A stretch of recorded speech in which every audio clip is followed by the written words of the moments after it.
Get up, you son of a bitch! Cause Pawn's drunk loves ya.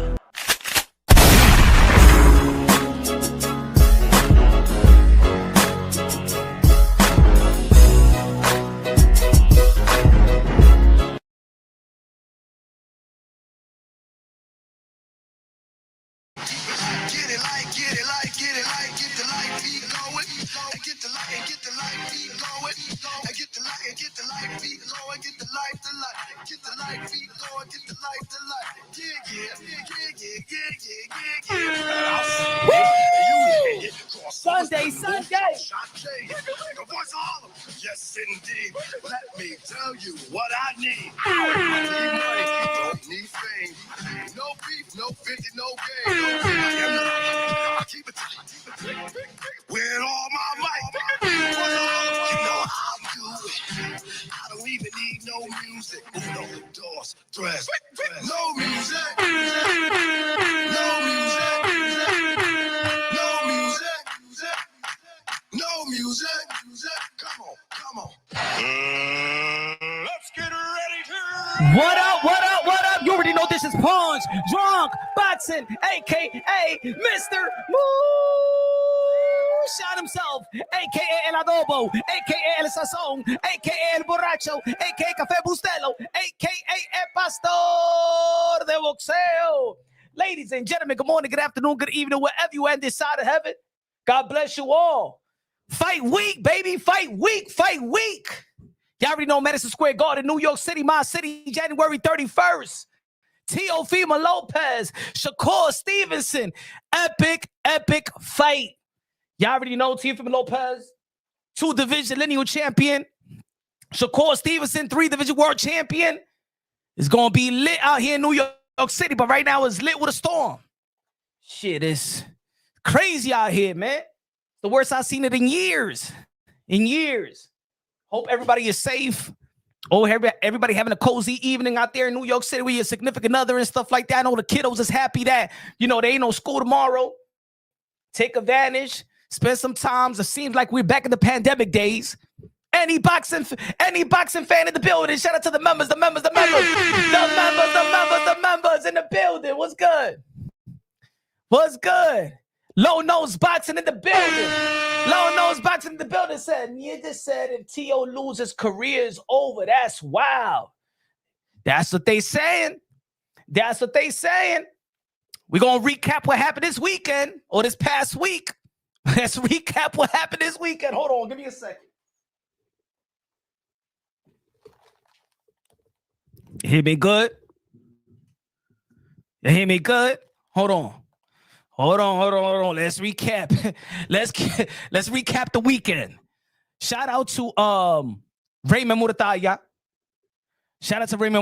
Beating Andy Cruz yesterday out there in the Fontainebleau, Las Vegas, Nevada. A lot of people was a little bit shocked. I don't think a lot of people were shocked that Murataya beat Andy Cruz. I think that people been talking about a potential Andy Cruz fight with Keyshawn Davis. And when we talking about a Pacific fight, we don't want nobody to throw the monkey wrench on there. So we never matched up Murataya with really nobody. We wasn't really, we want to see Shakur and Murataya. We want to see Murataya and Kid Austin. We want to see Murataya and Abdullah Mason.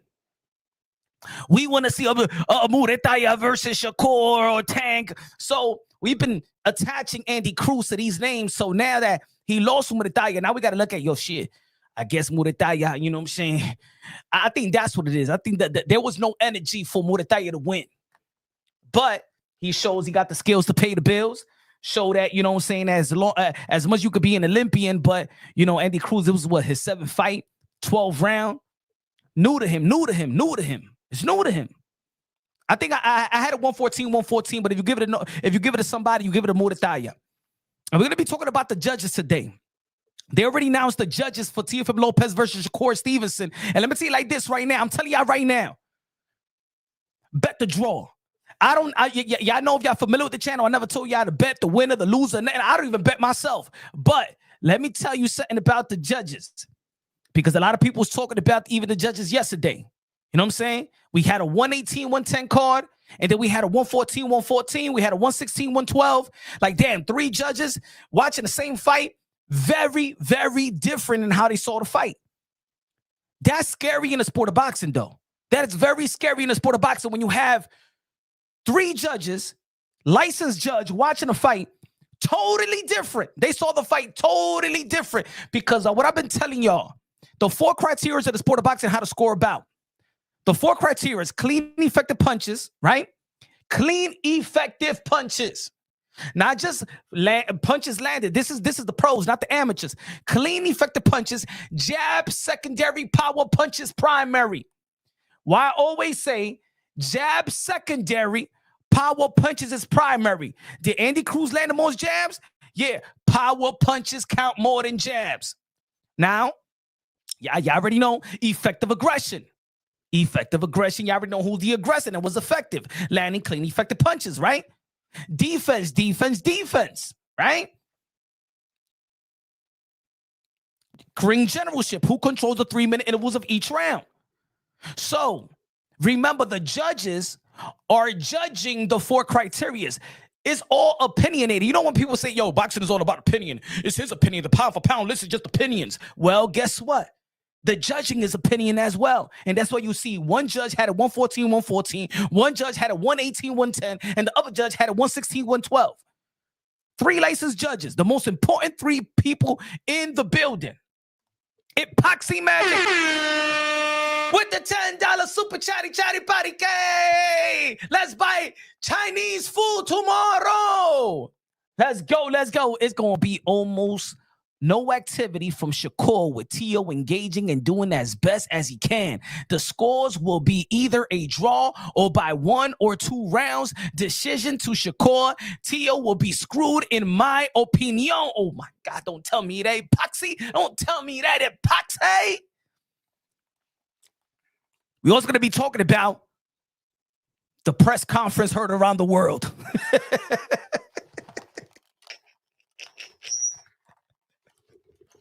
Hey, yo. We're going to be talking about the press conference heard around the world and Poose freestyling. Nobody want to hear listen to that shit. Poose is rippity rap around here, okay? I don't want to listen to that shit, okay? You know what I'm saying? You know what I'm saying? Whip appeal. You know what I'm saying? And we flip the bill. I don't care about flipping the bill. I don't care the whip appeal. I don't care about that shit, okay? Get that fuck out of here. Give me the damn mic. But that thing, what happened? This is boxing right now, man. Go ahead and battle. Go battle the dude that Remy Martin is fucking. Get out of here with that shit. What's his name? Get out of here, bruh. We don't respect you out here like that, man. Nah. Shout out to Poose, New York City, Brooklyn, but it's just not. It's not good timing, bro. Nobody want to listen to that rippity, all right? Nobody wants to listen to rippity rap, all right? Get that shit out of here. I don't give a fuck, all right? That tigre viene de que rippity rap. Hey, you supposed to yo Papusi, you supposed to put your promoter hat on. And look, even when 50 Cent came to the sport of boxing, he ain't started rapping in the club. He ain't started saying many men disappoint me. Look at my but he ain't started doing that when he was promoting what's his name? Gamboa. Rock Nation was out here in the sport of boxing. You wouldn't see Jay-Z trying to perform and stuff like that. Y viene de Papusi. Tudito. Give me the mic, you know shit. Get out of here with that shit, man. I don't care. Mommy, every time I go to when I'm in the subway, New York City, and then and the doors open, ding dong, and then here comes this homeless to sing a song. It ain't no joke, cause I'm broke. We're broke. Hey, yo, you remember New York City? You remember that couple? Hey, yo, only New York motherfuckers know what I'm talking about. Only New York. There used to be a crackhead couple, Every time, yo, every day, I don't know. I think they was following me, bro. Because every time I was taking the subway, at least 4 days out of the week, or at least 3 days out of the week, ding dong, here comes the dude with his crackhead girl. She sits down, she hitting the drum, and the song goes like this: "It ain't no joke, cause I'm broke, real broke, we're broke." I'd rather listen to them. Hey, listen to this Papusi, hablando también. You know what I'm saying? Ain't nobody trying to listen to that. I ain't trying to listen to that right now, bro. Yo, you know you gotta be in the element to listen to that lyrical shit sometimes, huh? Caesar! Caesar in the building with the $5 super chatty buddy gay to buy beats like a Coca-Cola. My boy, I am 100% confident that Teofimo Lopez will shine and he will win the fight without any doubt. Let's go, T.O. The whole Madison Square Garden gonna be like T.O. The whole Madison Square Garden, where the liquor at? Let's go. Oh shit! But let's get this thing out of the way. Ladies first. Hey yo, you seen the damn title? Yeah, Clarissa Shields. Yeah, the GWO. Yeah, 3 Division Undisputed World Champion. Yeah, she's good in the ring. She's but she needed intervention, man, for real. But who else but to do it? Punch Drunk Boxing is right here, baby. Just like when Adrian Broner, he got issues. I did a video out here praying for Adrian Broner. You know what I'm saying? Hope he overcomes his alcoholism. You remember when the first time when Jamonta Tan Davis allegedly is hitting these women and stuff like that? You know what I'm saying? Yo, he needs some help. We're the boxing community. They say in the boxing community, there's a thing in boxing that boxers say is a lonely sport. I don't want these fighters to feel like they lonely. We gotta be here for them. We're the boxing community. We gotta be here for them. So when I see Clarissa Shields, I know when people think about interventions, they thinking about a drug addict. No. When thinking about an intervention is also, hold on, let me give you a little bit of a definition of an intervention. Let's go. Boom. Read along. I ain't gonna read it like Floyd Mayweather in the Breakfast Club.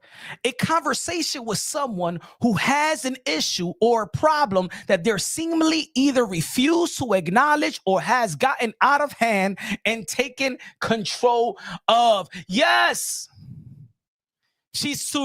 Clarissa Shields refused to acknowledge her toxic ways.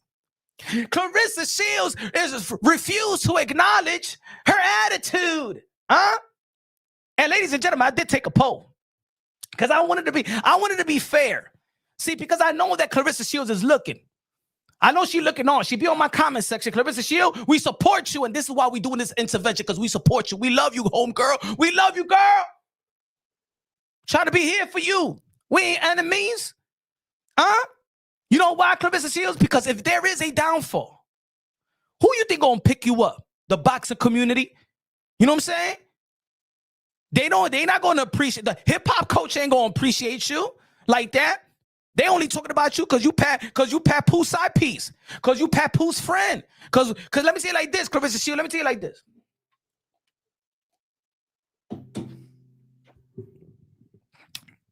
The hip-hop community is never going to accept you.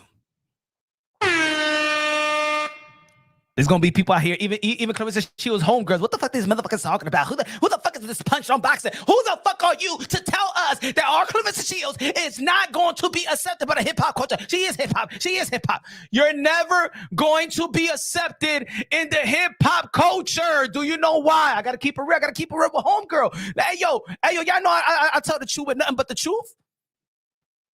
Because you gotta understand that Poose and Remy Ma, their relationship was like hip-hop royalty. I'm not talking about individually, the relationship. And they've been married for 15 years. Their relationship is just, their marriage and relationship is just as old as my first son. You know what I'm saying? You was a teen. You was a little girl. I don't even think you was in the amateurs yet. Clarissa, when they was dating and everybody was like, that was love and hip hop. That's really the love and hip hop. Everybody in hip hop respected the way that Poose held down Remy Ma. Remy Ma is top 3 female rapper of all time. Everybody loved Remy Ma, and everybody loved that relationship with Poose and Remy Ma. That's why that interview on the Breakfast Club when DJ Envy was like really saying, man, I hope that y'all could get together and things could be cool. And they wasn't even paying attention to you. Because that's a hip-hop station. That's a hip-hop. You know what I'm saying? 105.1, the Breakfast Club is hip-hop. It's New York. Both of these guys, both Remy and Papoose from New York. So they don't give a damn about you. They're always going to see you as a home wrecker. Even though that you're not the home wrecker, they're going to see you like that. He said, bro, Remy, man, cheated. It doesn't matter, bro. It doesn't matter, motorsports. It doesn't matter. I'm telling you the truth. Right now, Remy doesn't look like the Scoochie. She don't look like the bad guy. I'm telling you what it is. I'm telling you what it is. I'm telling you what it is. And everything that Remy Ma said, he's doing. She said, yeah, hey, it looks like right now that he is using it looks like he's using the chick for a come up. Come on, man, we seen it. She asked for a kiss. He was like this.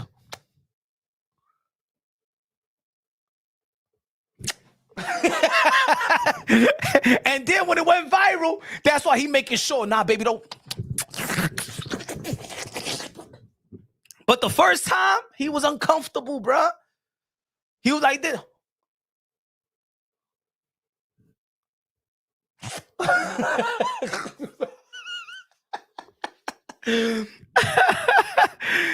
Hello? But you know who's going to accept you? You know Gina in the building. What's good, Gina? You know who's going to accept her? The boxing community. When shit hits the fan, is the boxing community. I'm going to give you an example. When Mike Tyson went through what he went through, the whole world got on him. The whole world, rapists and all that. Guess who wanted Mike Tyson back? Even with his shit, guess who wanted Mike Tyson back? Boxing. Boxing never left Mike Tyson hanging. Gervonta Tank Davis, if he was in football, if he was in the NBA, and we all saw what went viral when he manhandled his baby mama, right? He would have been out the league a long time ago. His career would have been done like Rice from Baltimore, like the football player.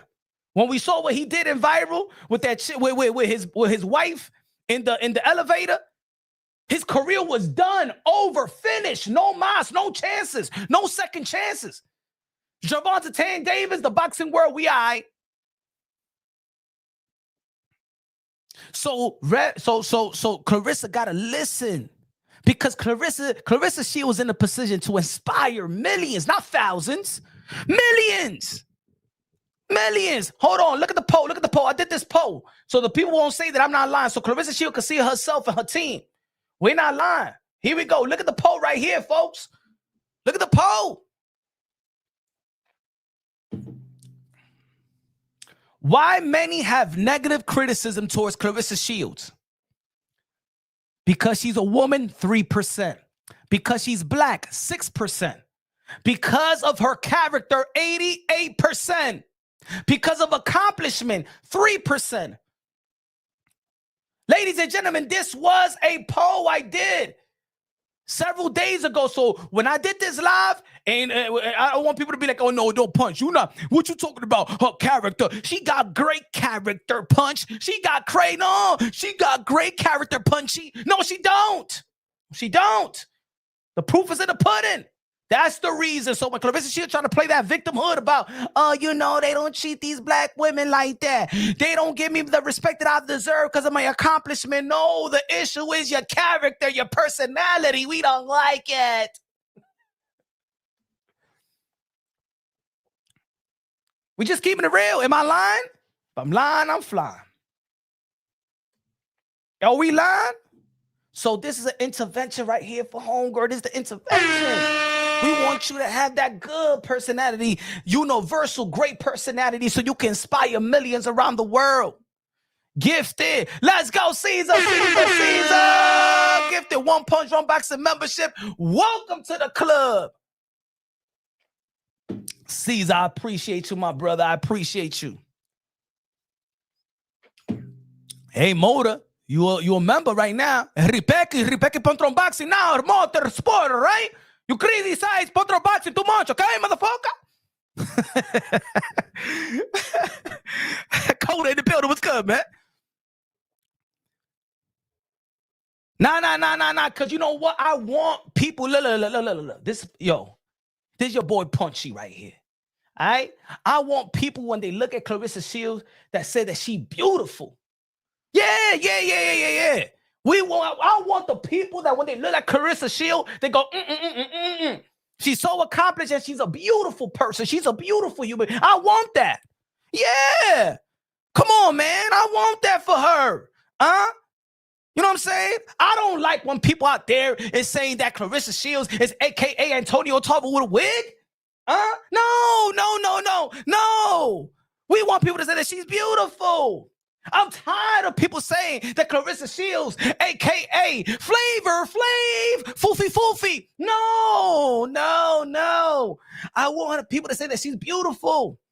I'm tired of people saying that Clarissa Shields look like Gator, you know what I'm saying? Samuel L. Jackson, Gator from Jungle Fever. Hey, Pops, I'm gonna show you a move. No,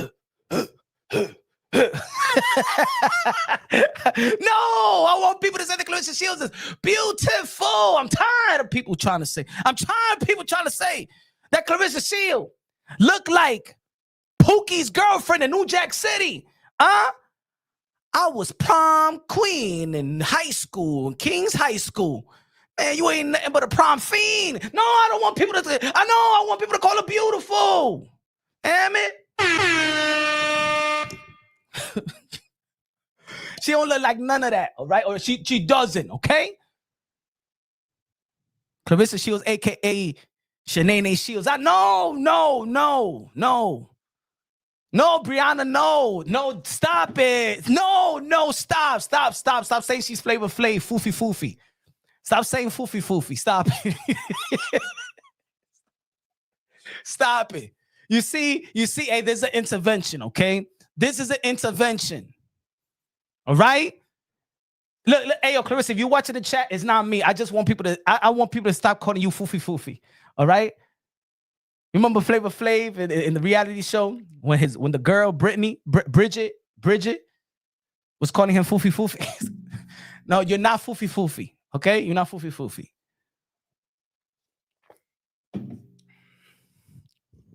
You're not Gator. You're not. I'm tired of people trying to. I'm tired, bruh. I'm tired of people trying to forward me that Clarissa Shields look like Antonio Tarver with a wig. Have more respect. Have more respect for Antonio Tarver. Why are people trying to diss Antonio Tarver like this? Have more respect for the man. Huh? Tired, bruh. No. We want when people mention Clarissa Shields, I want to see beautiful. I want people to say beautiful. I want beautiful to be attached. To Clarissa.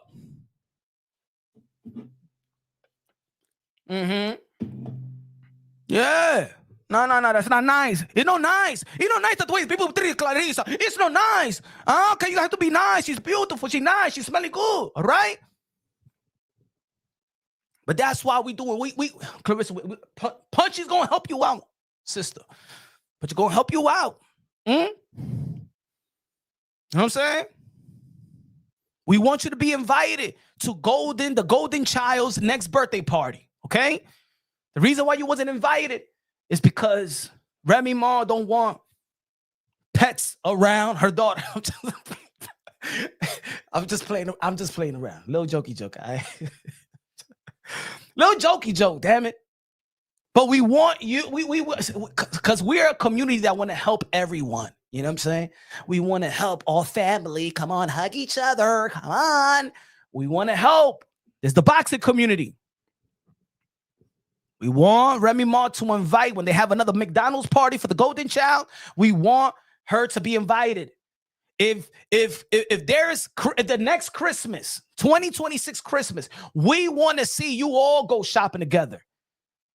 Not Papoose upstairs, climbing out the window, climbing out the window, taking a bus or something like that, and then heading to downtown and shop in that leather store with his wife, Remy Martin. We don't want that. We want transparency. If Papoose is going to go out with his wife, he comes downstairs He lets you know while you live, hey, babe, I'm going out with wife and I'm going to shop some leather coats, feather leather coats, and I'll be back. And I'm coming through the front door. All right? That's all that we trying to help everybody out here in Punch Drunk Boxing. Right? Am I being mean or I'm being yo, come on, man. Everybody needs a friend like Punchy. Everybody needs a friend like Punchy right here, bro. You might not like you might not like the truth. You feel me? You feel me, ladies and gentlemen? I mean, we're living in a world right now that people are comfortable with the lie. I understand it. You know what I'm saying? The perception of social media, you feel me? Everybody got social media. A lot of people like to put their best. That's the scary part about social media. IG, TikTok, Facebook, all of that. Caesar gifted 5 Punch Drunk Boxing membership. That's what I'm talking about, my brother. So I'm talking about, Caesar. Appreciate you, bro. It's Sunday, man. You know we keep it all the way real. And when you keep it real, feelings get hurt. But I'd rather get the truth, bro. I'd rather get the truth, man. I don't want people, that you know what the real cancer is when you have a bunch of yes men and women around you, meaning that people want to crack on your corny jokes. You know what I'm saying? When you're chilling outside and you got like beans stuck in your teeth, and none of your boys tell you, yo, you want back, my brother, you got beans stuck in your teeth, and he sees you talking to a girl and shit like that. You know what I'm saying? You don't want to tell a friend that, damn, man, hey, yo, my brother, man, your breath stinks. You know what I'm saying? He walk away, and then you telling everybody, yo, my brother, that dude's breath stink. Nah, tell that man in his face, yo, your breath stinks, bro. Huh? And then don't get mad when they tell you your breath stinks. I want everybody to have that. I want everybody. You know what you could learn from the grannies, from the grandmother? Shout out to my grandmother. She passed away in March. You know what I'm saying? Still dealing with the grieving and stuff like that. But anyway, you don't want to get, don't want to get in that element. But everybody that got a grandma, you know what I'm talking about, that grandma attitude. They unfiltered. They tell you what it is. You know what I'm saying? You think they be joking, they the funniest, but you know why grandmothers and, you know what I'm saying, and grandfathers are the funniest? Because they just tell it how it is. They have no filter. Sometimes you got to be like, hey, don't say that. Don't say that, grandma. Don't say that, grandpa. Well, look, all right, all What's good? What's good? High, low, dime loco, los dos pesos there. Plátano. Good looking now. High, low. How you been, bro? We just got to keep it real. We got to have that grandma, grandpa type of feel, bro. Like, damn, like, yo, come on. And I'm being real with Clarissa. Always saying, yo, you know what? It looks like we're enemies. It looks like like people are against her. No. If you really look at content creators that's doing their videos, like, yeah, we got some jokes, but that's because her attitude, it makes us joke on attitude. We're looking out for her. The frustration is that she goes against the people that's actually looking out for her. You see when she be having the interviews and she be asked, when the dude was asking her, yo, you said that you could beat up men. And then she said, don't you think I could beat this? Don't you think I could beat Tango? Don't you think I'm better than Rolly? And he goes, yeah. See, those are fake people. You know what I'm saying? Don't worry, girl. They be hating on you. No, they keeping it real with you. Clarissa, you was on the Breakfast Club. And you did the math for everybody to know. You did the math, not us. We wasn't even counting. I didn't even know that Pat Poose and Remy Ma was separated that long. It's going on 2 years. You said it in the Breakfast Club. You said, you know what I'm saying? They've been broke up. I mean, they've been separated. It's been like 5. We've been together for a year and 4, a year and 5, like a year and a half. Like, you know what I'm saying? Divorce ain't easy. It's going to go on 2 years. You should have stopped yourself right there. You should have been like, yeah, you know what I'm saying? Like when she was telling to DJ Envy and Charlamagne, and she like, you know, like people got it. That's old news. Like, you know what I'm saying? He's been separated, you know, divorces, you know, it's not easy and stuff like that. We've been together for a year and like in half, a year and 4. Right there, she should have stopped herself and be like, Papoose, it's been a year and change. When the fuck you gonna get a divorce? I Googled this shit. How long does a divorce take? The most it does take. And it usually doesn't take that long, especially when the shit is mutual. Let's not forget that Papoose and Remy is mutual. It's a mutual divorce. See, the divorce is tough when it's not mutual. Go get your stuff, blah, blah, blah. You gonna pay for it. They still not divorced. So we're telling you, it's not about that we don't want you to find love. Finding love is a beautiful thing. Is that we don't want you to jump out the window, and we see your personality and your character. And like you said in that Shay podcast, you said that you don't want to get played in public. You can't handle getting played in public. But it seems like that shit is going to be inevitable. It's going to go on 2 years by the summer. You're still with the dude, and they still married. So we're looking at Clarissa like you know how we looking at Clarissa. We're looking at Clarissa like that. Obsessed love, like that 16, 15-year-old, you know what I'm saying? Like your niece or your little cousin or your little sister that she found this little puppy love, and she's in love, and we're like seeing like, yo, it's not like that. Chill out. You know what I'm saying? Because we don't want to see the breakup. We don't want Papoose to give her the peace sign, and then she can't control it. She can't control it. And Clarissa, we all know that you can't control it. You know why you can't control it? Because if you don't like, if you the type of person that be like, I'm gonna sue this boxing content creator like you did me, like you said you was gonna sue me. You went into this podcast. And you pretended to be somebody else. Hey, yo, Clarissa, that's some psycho shit right now. You getting weird out here.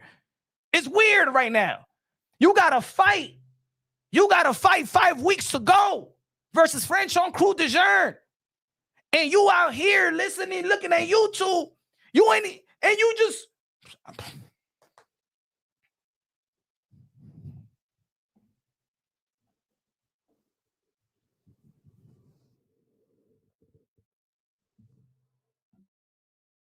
Yo. Yeah, why you lying? Yeah, why you lying about taxes and shit like that? Or why you getting your shit from Tasha K? Yeah, motherfucker, you lying. Why you always hating? Why y'all hating on this girl? Like at least, yo, Clarissa, at least you should have did what I just did right now. But Clarissa, she tried to disguise herself as herself, and it didn't work.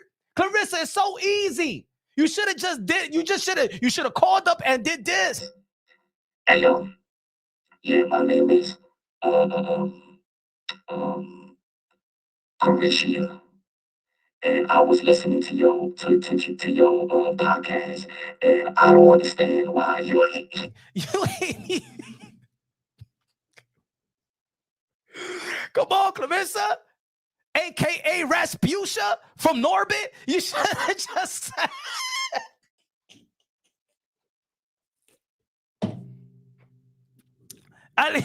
You should have said. At least you should have called up. You should have called up like. Yo, I heard you was talking about Clarissa Shields. Hey, yo, who's this? Who's calling? Who's calling? Is Prescutia. Yeah. I see you be talking about Clarissa Shields time and time again. You go live, you drop videos and stuff like that. You don't know what the fuck is going on. Why you putting business in the street? You acting like you know the numbers. You think I don't got. You think that person don't got $8 million? How you know? How you know? You know what I'm saying? Disguise your voice at least the next time you want to go around and prank people. Disguise yourself. She's so weird, she couldn't even disguise herself. Hey, yo, that's like me calling somebody and pretending that's not Punch Drunk Boxing, but I'm like, hey, yo, Punch Drunk Boxing, aka Mr. Moonshine himself. Why y'all dissing Punch? Shut the fuck up. That's you, Punch. Shut the fuck up.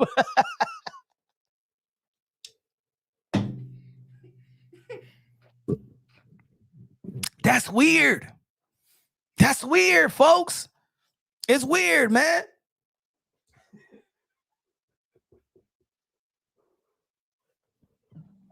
Yo, what's going on? Why are you people be doing these lives and podcasts talking about this $8 million? She got $8 million. She got $8 million. She ain't talking about one, she ain't talking about two, she ain't talking about three, she's talking about $8 million. And why you don't believe she got $8 million? Because for real, you guys don't know the truth. You guys are haters. Haters. I got damn haters. You're haters. Huh? She's a 3-division world champion. 3-division undisputed world champion. The first that ever did it in any era. Why you hating? Y'all motherfuckers is haters. Why? Because she found love. She found love. She's in love. She got her man. Poose, Win Records. What's good? Why you hating though? Why are you hating everybody in the chat? And why you calling her ugly? She's not ugly. She's beautiful. She don't look like Antonio Tarver with a wig. She don't look like Pookie's girlfriend in New Jack City. She don't look like Samuel L. Jackson in Jungle Fever, a.k.a. Gator. She don't look like Shanae Shields. She don't look like that. Why y'all to respect Clarissa Shields, the GOAT?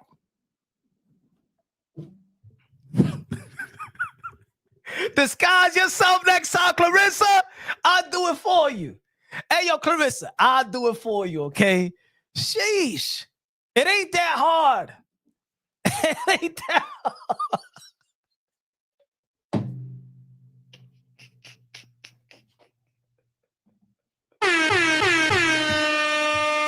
It ain't that hard. Huh? Gotta be that Flint mission. That gotta be that Flint water, huh?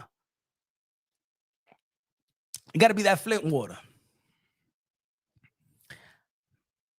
I was prom queen in King's High School. Bitch, you ain't nothing but a prom fiend.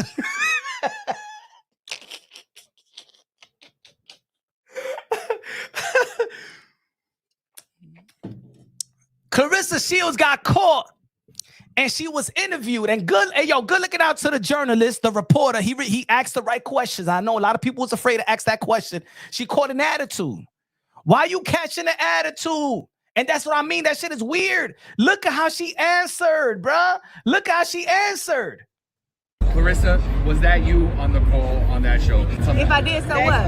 If I did, so what? If I did, so what?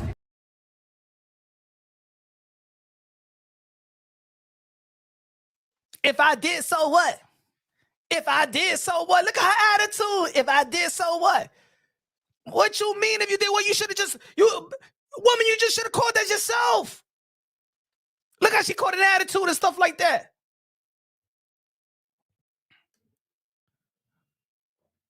Because I did, so what? That's why you're not liked. That's why. Yo, to be honest, I put it this way. Clarissa Shields, she could have answered it and be funny. Like when somebody get caught and just play it off and just be funny. Like sometimes clowning yourself, ease the pressure, ease the criticism. If they would have been like, hey, yo, that was you, Clarissa. Yeah, I was wilding out. I was wilding out. You know what I'm saying? Yeah, motherfuckers get the best of me sometimes. Yeah, I was wilding out. But yeah. And she would have make a joke about it. That's it. Everybody would have been like, yo, yeah, she's going there. But at least once you take accountability and joke about it, because it's funny at the end of the day, sometimes joking on yourself is as funny. You know when you joke on yourself, but you know the joke could be real, because the best jokes are the jokes that is actually true, right? Look at Bend Over. He said, we love Clarissa. Stop hating on the GOAT. He said, yeah. Bend over. She gonna bend you over. Keep playing around. He said, we love Clarissa. Stop hating on the girl. Yeah, and your name is bend over. You're gonna get, I'm saying she gonna bend you over with a strap. Stop trying to be Captain Saberhole out here. Huh? We trying to give us some good opinions, constructive criticism. I hate when motherfuckers come out here try to be Captain Saberhole, like she gonna give you some, she gonna give you some or something like that. You ain't Pat Poose, dude. Is that Pat Poose now? Or y'all pretending? Or y'all the pretenders or something like this? Dr. Umar with the 5 beans says, Pap gonna find the family pet boiling in a pot on the stove if he does.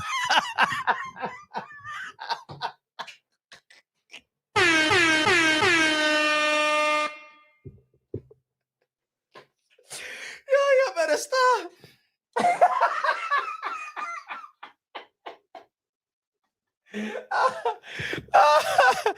Oh shit.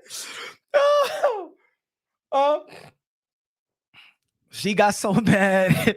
She got so mad she didn't get invited by Papoose family in Christmas. She went out there and shot by herself. She went to Louis Vuitton and spent how much? $30,000. Hey, yo, look at the female knows. Even female knows, bro. When a female is mad, when a female is mad, when you know what she gonna do? Either she gonna clean her ass off or she gonna go shopping. You know what I'm saying? So Clarissa, she'll know she was mad. Oh, motherfuckers they ain't going to invite me to fucking Christmas and shit like that. Fuck them.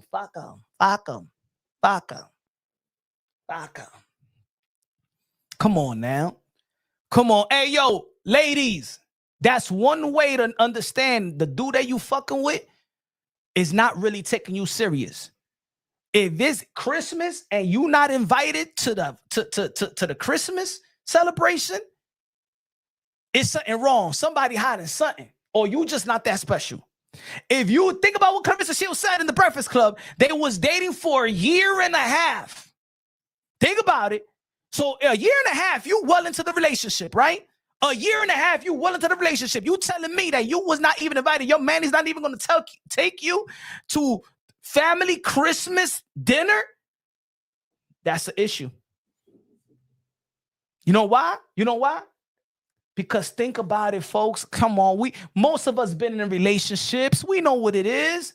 And I'm not saying that is wrong. I'm not saying that things can't get awkward, because it can. Let's be real. Let's be honest. They're in a 15-year marriage, still married. Remy Ma is a part of the family. I said this the other day. My parents was mad. They got married in high school. My parents got married in the senior year of high school. Yeah. They had me young. They had me and my brother young, but they was married. My pops still celebrates. My parents been divorced. My parents been divorced for like 15 plus years. My pops was celebrating with us in Thanksgiving. You know what I'm saying? When it's Christmas, when it's Thanksgiving, and my pops and mom in the same place. My pops went to my mom's crib. You know what? You know something? You know something, Clarissa? My pops don't dare bring his girlfriend around.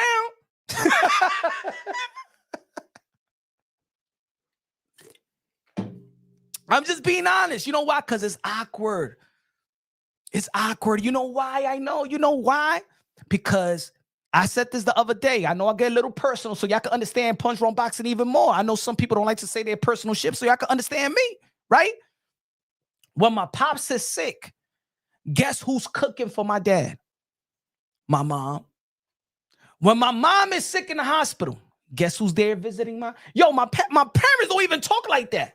But when shit hits the fan, they've been married for so long. They ingrained into my family. My grandmother my grandmother just passed away. My father was like her son, her only son, because she only had 3 daughters.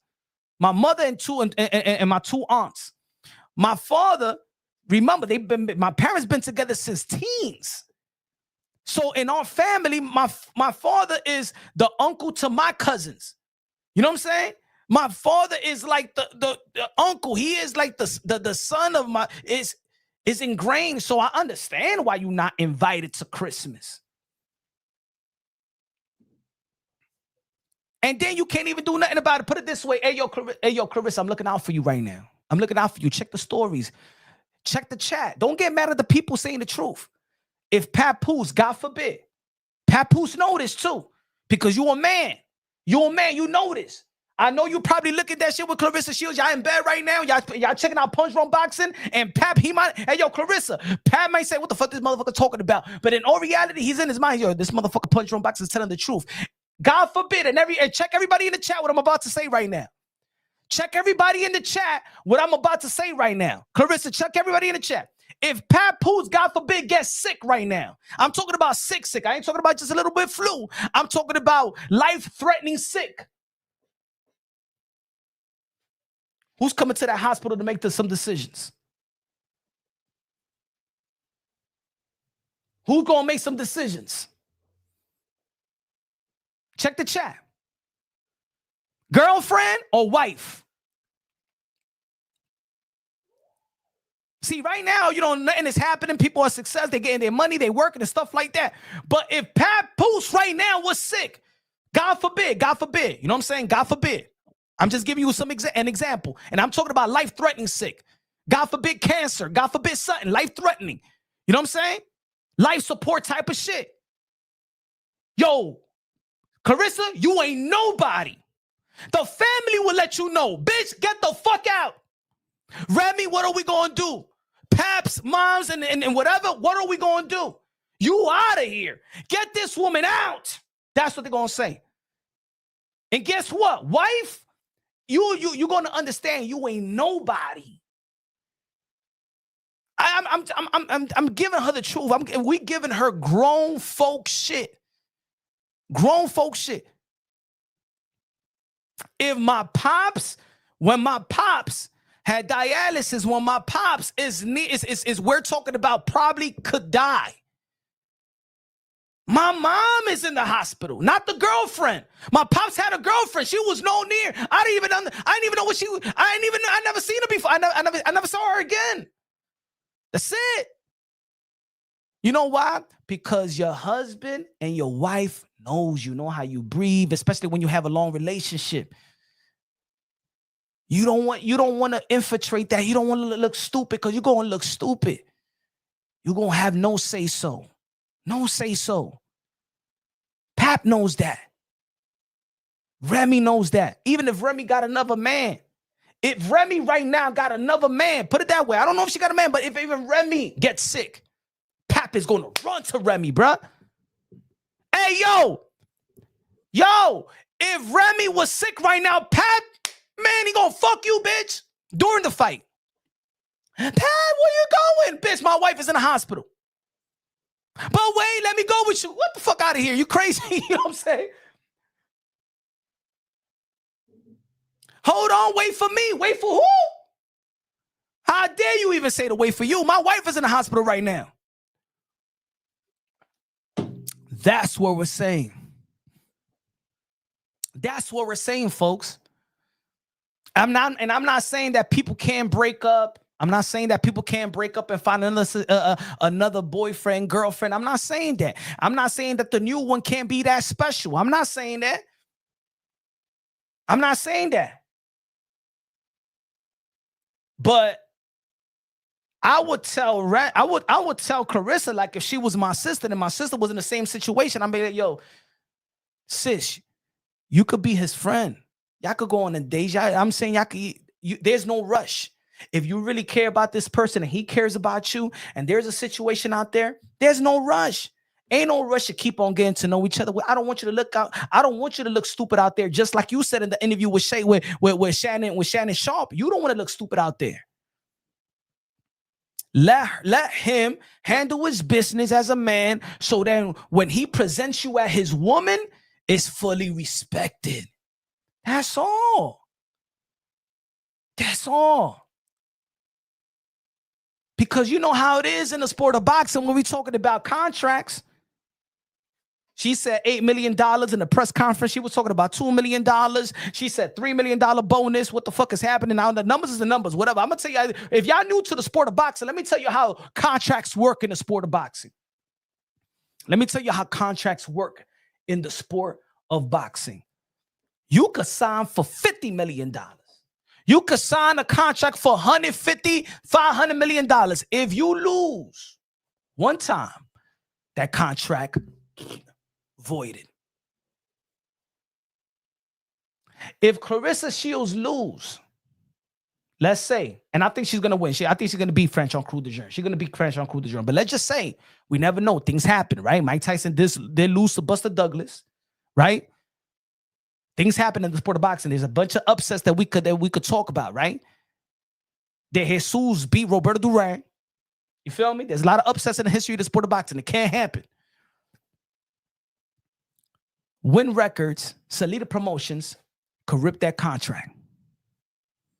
And that $8 million, you're not getting $8 million. You're not getting, no, not even Dudes is right now getting really $8 million. Not even David Benavidez is getting $8 million. Now, you can have an $8 million contract per fight. You're going to get probably $2 million the second fight, $3 million, and the one 2.5 to reach that $8 million. They know that people don't understand the sport of boxing, so it's easy to say, because in the end of the day, this is what they're doing. This is what people right now in the industry is doing. Since AI is the new answer for everybody, people now are trying to rig AI, because remember, AI is just information that every publication's put out, and then they gather all that information together and give you an answer. So if I have a promo run, all right, this is Win Records, this is Salida Promotions, Clarissa Shields. Okay, we're gonna have to say that we gave you $8 million. It's an $8 million contract. We're gonna do this interview over here, boxing scene over here, CBS, blah blah blah, NBC. So when everybody is saying $8 million, once you search who is the most paid women fighter, and it changes from Katie Taylor and Amanda Serrano, and AI would tell you Clarissa Shields $8 million, but she haven't even fought yet. She's gonna be fighting now. She ain't make more money than Amanda Serrano. Ladies and gentlemen, she did not make more money than Amanda Serrano. She didn't make money than Katie Taylor. But that's the way that now people are trying to rig AI. They're trying to change the narrative. Because now computer means technology is the one that's giving you the answer. I'm going to sue y'all motherfuckers lying on me. $8 million, $8 million. Hey, good that you signed for $8 million, but in the sport of boxing, we all know. Or the pocket. Yeah, we pocket watch over here. Yeah. Yeah, collard greens. Yeah, we pocket watch. You know why? Because it's the sport of boxing. Just like we was talking about Virgil Ortiz versus Jerome Bull. See, these are the Captain Saver hoes right here. They trying to act like we don't know what we're talking about. Because in the sport of boxing, we talk about purses. Yes. That's the reason why we've been talking about Jerome Poose versus Virgil Ortiz, and we're saying that both of these guys was offered $6 million by Turkey Al Sheikh, but it's not no more. So in the sport of boxing, all we've been doing, for the people that don't know the sport of boxing, you see people like this that want to act like, why y'all pocket watching, motherfucker? Why you pocket? Shut the fuck up. Shut up. We all pocket watch because that is how we talk in the sport of boxing, right? We understand why fights are not being made or made because the money that's offered. Why are we talking about Turkey Al Sheikh? If it ain't about the money, or we pocket watching Turkey now? Why you don't say we pocket watch Turkey? Stop being this Captain Saver whole shit, bro. Ain't nobody talking that shit. Hey, when people trying to come over here to my channel, shut the fuck up. What's keeping Virgil Ortiz and Boost Ennis from not happening? How much that we saw when Rick, the manager of Virgil Ortiz, and we seen the paper that Oscar de la Hoya, the court papers, are saying that he only made $3 million. So shut the fuck up about pocket watching. The numbers isn't bred in the sport of boxing. Don't come to Punch Drunk Boxing and say, why you body shaming? We don't body shame. Put it this way. Weight is very important in the sport of boxing. That's why there's weigh-in. So when we're talking about, damn, Clarissa Shields didn't look in her worst shape of her career. And what did she say in a press conference yesterday? She said, I want to make up for my last performance. Oh. Why you want to make up from your last performance? Because I remember when I did the video right after the fight, I said, yo, she looked like in the worst shape of her career. She like the worst shape of her career. And people were saying, oh, you body shaming. Get the fuck, are you talking about body shaming? Hey, yo, there's a weigh-in on Friday. That's part of boxing. It may not be part of another sport, but us checking people's weight is part of the damn sport. Rehydration clause, catch weight, weigh in. It don't change because it's Clarissa Shields. So when we looking at, for example, oh shit, hey yo, Shakur Stevenson looking ripped. He's going to enter 140-pound division looking, man, ripper than ever. And yo, Teofimo Lopez, he look a little bit weight drained. On Friday, we're going to be like, we're going to check the body. We're going to check their frames. We're going to check how they dehydrate. Just like that other UFC guy a couple of days ago that fainted. So don't let, for people that don't know the sport of boxing, do not let Clarissa Shields, you know what I'm saying? When she say they try to body shame her, they try to say that she's overweight. No. In the boxing world, that's part of analyzing and assessing a fighter. Ain't nobody looking at Clarissa Shields when she's outside of competition and say, yo, man, look her body. She fat. She this. No, we only said this about how she looked in her last fight in the weigh-in, like the worst shape of her career. Thus, she vindicated my assessment of her when she said yesterday that she wants to practically, you know what I'm saying, like do better than her last performance and how she looked. It's kickoff 2 punt. Tank owes $5 million back in taxes. We talk about Tank all the time. We talk about this ain't new. Joe in the building. To be fair, Punch, I wouldn't mind sending each man to collect a belt or two and try to unify after. I want the fight, but like you said, purses, they trying to collect and cash out on that main event. Yeah. While we could talk about Virgil Ortiz and Boost and his money, but we can't talk about Clarissa Shields' $8 million. While we could talk about Floyd Mayweather, and Al Heyman, while we could talk about Anthony Joshua, Eddie Hearn, while we could talk about Virgil Ortiz and Oscar De La Hoya, and look, what we've been talking about. We've been talking about the managers and fighters, managers and promoters. But when people talking about Clarissa Shields and Poose, why you keep talking about the relationship? Why you keep talking about Poose and Clarissa? This is boxing. This is boxing. Poose wanted to be in boxing business. So when I say, hey, yo, we want to hear what you're playing for Win Records, I don't give a fuck about you rapping, motherfucker. Tell me what the fuck is Win Records going to do in the sport of boxing. Period. We don't give a damn about what you're rapping about. You enter the world of boxing. Everybody trying to figure out what the fuck is Win Records. Just like people wanted to figure out what's Al Heyman doing in boxing, what Turkey Al Sheikh is doing in boxing. You all now, Clarissa Shields is signed with Win Records and Salida Promotion. We know who Salida is. He used to be a boxer turned promoter. So guess what? We want to know Win Records. So I don't give a fuck about you rapping, my brother. It's not hate. What you doing here? What is Win Records for boxing? So even Pap can't be mad that now we're looking at him. What are you going to do for the sport of boxing? Because you're in boxing business now. What are you going to do? Are you going to sign more fighters? Or this is just the Clarissa Shields that she said she had MVP on the table. She said she had MVP on the table. MVP signed 90% of the females out here. If it wasn't for MVP, Most Valuable Promotions, Amanda Serrano signing with Most Valuable Promotion and hooking up all these girls, 90% of the females in the sport of boxing.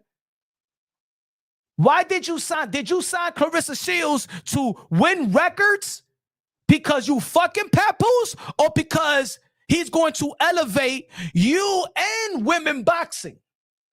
If Clarissa Shields wasn't yankating or Poose yankating Clarissa Shields, will anybody sign with Win Records? Which other female have signed with Win Records? Tiara Brown in the building. Shout out champ in the building. Honestly, we appreciate you speaking truth about boxing, regardless if it's positive or negative. The feedback is good for boxing. Let's go, champ. Let's go, champ. Go follow Tiara Brown. Big fights in the future. Big fights in the future. The queen is here. We got queens in the building. That's all we saying. Right? Just like we talk about Floyd Mayweather, we talk about Al Heyman. When we talk about we talk about managers, we talking about, that's what we talking about in the sport of boxing. So don't get mad when we talking about Pat Poose now. Now we just ain't talking about the relationship. So when you grab that mic, I want to listen to what's the plans? What's the plans? What is Win Records? We still trying to figure out what is Win Records in the sport of boxing, or this is just a Clarissa Shields thing. It's just that hey yo man, let me hook my girl up with my peoples and stuff like that. But it's not really going to do nothing for the sport of boxing.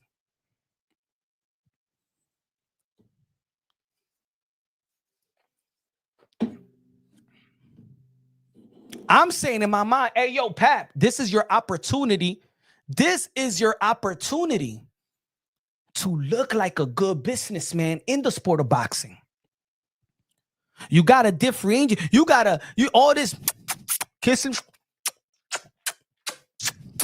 Hey, yo, my brother, man, this is business, bro. Come on, this is business, brother.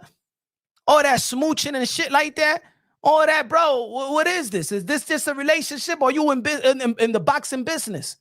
Do you want to sign more fighters? Because let me tell you like this. As soon as Win Records, if they try to sign another fighter, oh, you know that Clarissa Shields is going to get jealous. Why you signing her? I mean, don't you got the growth already? Huh, Pat Poose? What, you going to fuck her too? Huh? Oh, yo. Hey, yo, Pat, put it this way. Your girl ain't even going to let you sign somebody else. She going to let you even sign somebody else, because as soon as you start as a promoter or a talent, whatever you want to call yourself, whatever it is, because I'm still trying to figure out what the fuck it is. As soon as you sign somebody else, you're going to have to promote them like the best. I'm going to tell you right now, if Alicia Baumgartner or even Tiara Brown was a free agent and he signed her, and Pat Poose needed to say that, yo, Brown is the best. She's the greatest right now, and all that stuff, Clarissa Shields would get jealous.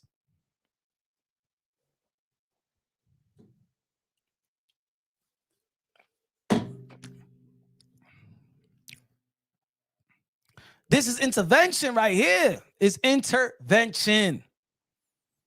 Intervention. Come on, we seen the press conference for Franchon Crew de Jeune. I respect Franchon Crew de Jeune. If everybody been following the channel, I've been talking about Franchon Crew de Jeune. I even did a video one time. I'm talking about the best super middleweight in the world, Canelo Alvarez and Franchon Crew de Jeune years ago. I was in Madison Square Garden when she became undisputed. I know everything about these girls, bro. I follow women boxing. I know that a lot of people, it's hard to even make women boxing content because a lot of people don't view these videos because a lot of people's not into women boxing. I've been following y'all. I know about Franchon Crew de Jeune. I know about Michaela Mayer. I know about Christina Cruz. I know about the team. I know about Clarissa Shields. I know it. Y'all all been together. Shout out to Christina Cruz, House Kitchen in the building.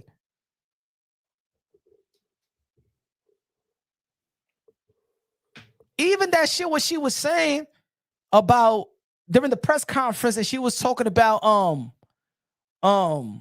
the USA Olympic, I got the gold. Hey, yo, I never heard an Olympian trying to shade other Olympians with her, man. Now, when you represent USA, y'all all represented together.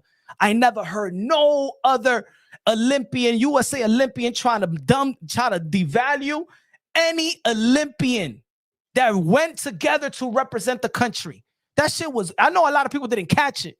But I caught that shit. That shit was fucked up. I got the gold, trying to say like y'all bitches got the medal, got the bronze, silver, or got nothing.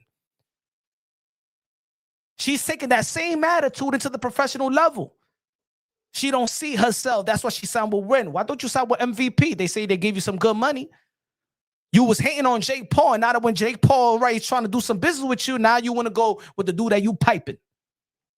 Come on. That's why you made that decision. Ain't about no damn $8 million because you don't got $8 million in your pipe. You don't got it right now. And Clarissa Shields, as a boxing guy that we all know that a lot of the numbers is not really out there, really real. Stop talking about the $8 million because Uncle Sam is going to be like, bitch, you got $8 million. No, I don't. When Uncle Sam come at you, I haven't made that money yet. Well, yes, you're making $8 million. We're check. You've been saying it everywhere. That means, are you lying? Uncle Sam, are you lying? A lot of these fighters don't want to talk about exactly the numbers. In the sport of boxing, you don't really talk about the numbers like that. Let the rumors. Because in the sport of boxing, there's a lot of beat under the table shit. Why you keep on saying $8 million? You haven't made the $8 million. When Uncle Sam want to get you, they're going to expect that cut of an $8 million. They're going to expect that shit. And you're going to be like, I ain't never made that shit. I ain't never made that shit. What you talking about? You're going to have this attitude with Uncle Sam. When Uncle Sam try to get you with that $8 million shit. Clarissa, was that you on the call on that show? If I did, so what? If I did, so what? If I did, so what? Oh, that's that $8 million you was talking about. If I did, so what? So okay, let's get at the percentage. You got to pay your taxes. Pay your taxes.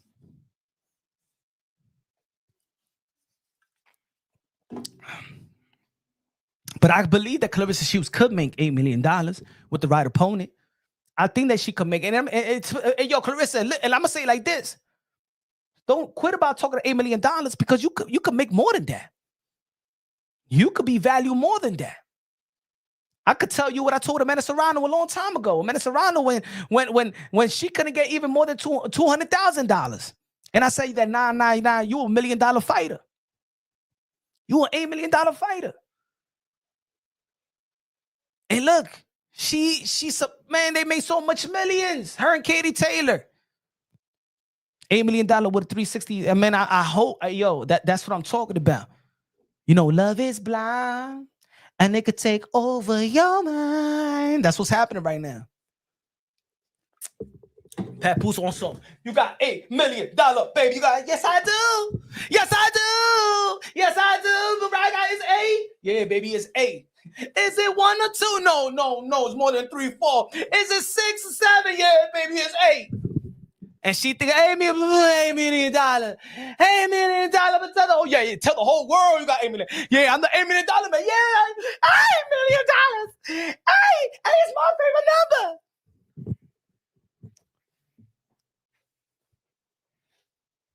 Pat Poose take a long ass shower after. Pat Poose take a long shower after that night. Pat Poose then calls Remy. Hey yo, I got you with the child support, right? We're gonna get this. We're gonna get this. She's gonna be fighting February 22nd. All right, my nigga, because you really backed up on this child support shit. All right, don't worry. February 22nd, I got you with a check. All right. Just keep it low, baby. Don't worry about it, man. Then we can work on our marriage and shit like that. And this time I'm gonna be paying for the couples therapy, all right? All right. Yeah. I got the groceries and stuff like that. February 22nd, I'm back. All right? Hey, baby, just give me some time. Give me some time.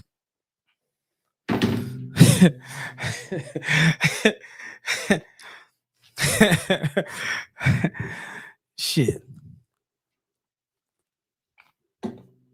He upstairs like this. Now we just talking about our daughter. Baby, I love you. You know what I'm saying? But you know what I'm saying?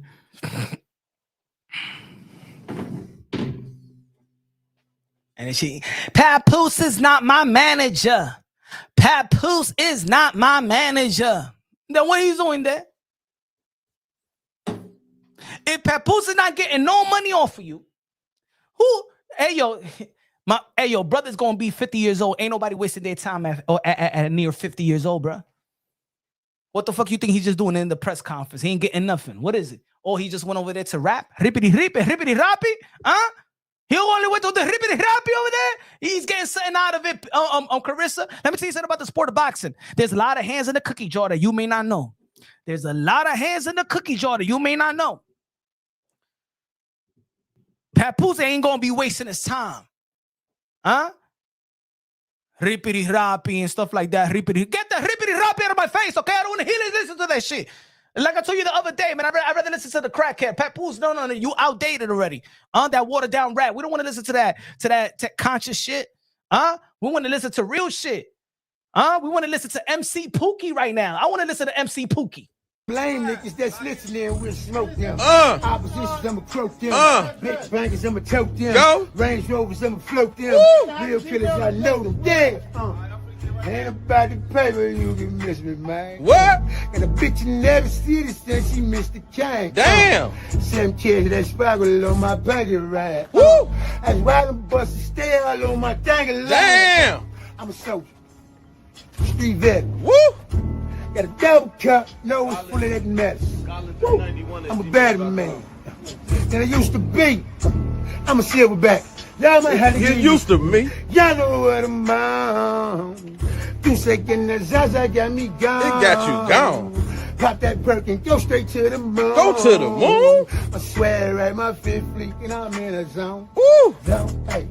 Y'all know what I'm on. What you on? 2 seconds, the Zaza got me gone. It got you gone. That's how the chorus go.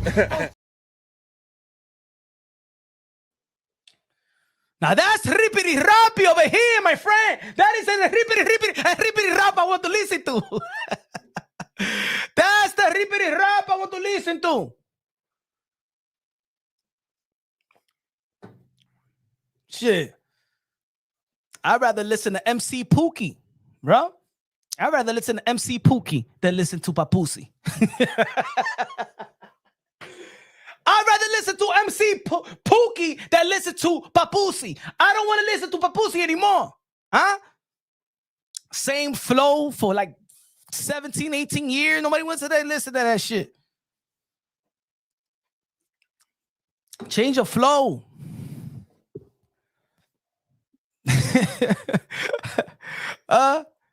Yeah. He could put words together and shit like that. He could put a... That's what I'm talking about. MC Pookie over Papoose. I don't want to listen to Papoose anymore. I don't want to listen to Papoose. All this music is trash as fuck. Like crazy. Hey yo, in the chat, who's better, MC Pookie or Papoose? Who's better? Let's be real. Let's be honest. Let's clean this dude up. We'll clean the dude up. Take him, we take him to intervention. We take him to a 60-day, 90-day. And MC Pookie is gonna be better than Papoose.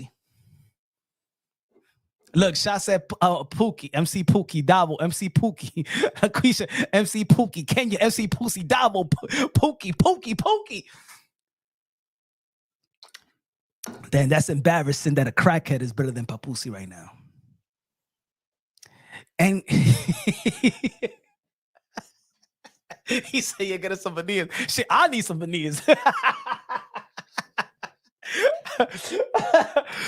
Yeah, let's go, MC Pookie. We got. Yeah, I'm gonna find. Hey, yo, I'm gonna find MC Pookie. We need him. Nah, man. And look, I'm from New York City, bro. I respect Papoose. All that the alphabet shit and all that. Yeah. But I think now it was only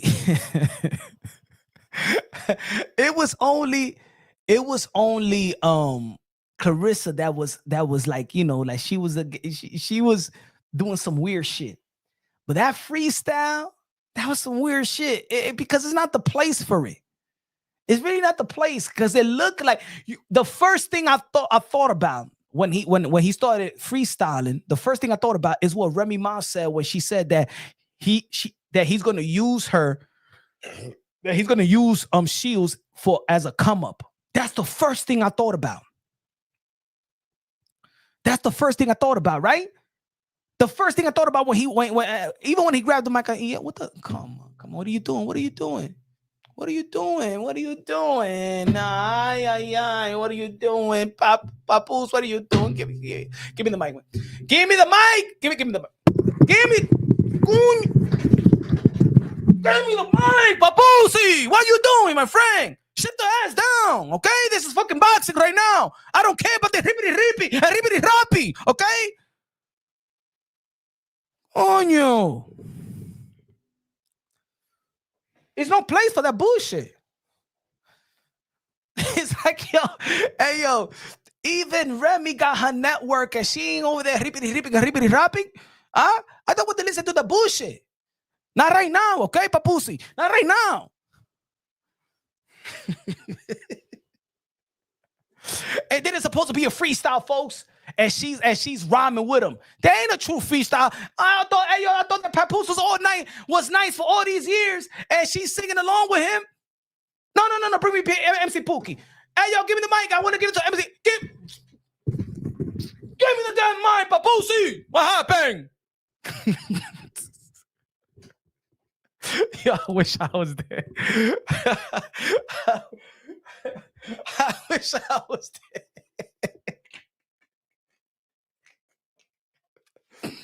I know it's not. Hey, yo, I know it's just not me. Come on, man. We all we take transportation, right? Public transportation. It could be a bus or it could be the train. And you know you heading to work. You mad. It's still morning and shit like that. And you like this. You like this in the train and shit like this.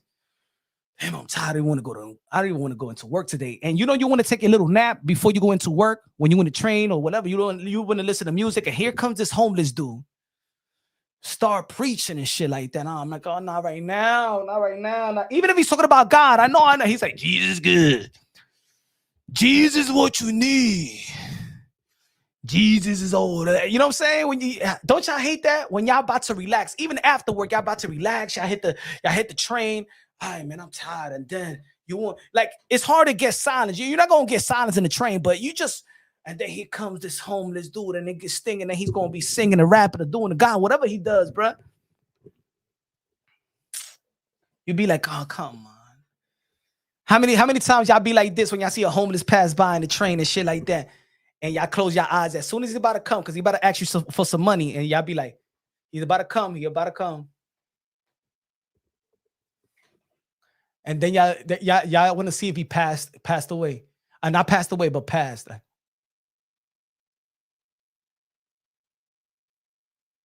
All right.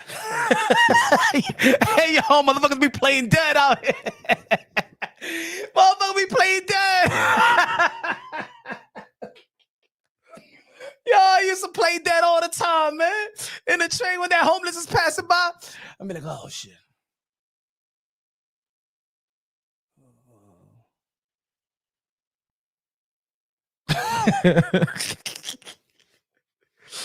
Man. It ain't no joke, because I'm broke. We're broke.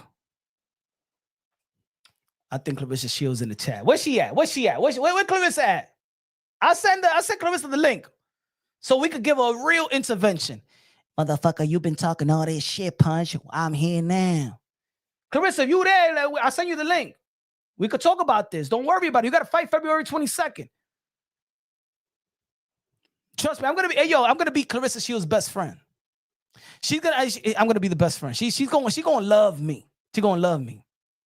Clarissa she's gonna respect me. Cause she's gonna be like, you know what, man, you told me the truth back in the days and stuff like that. You know what I'm saying? Hey, yo, bend over. Why you here in the chat? Why you acting like this when it comes to Clarissa Shields?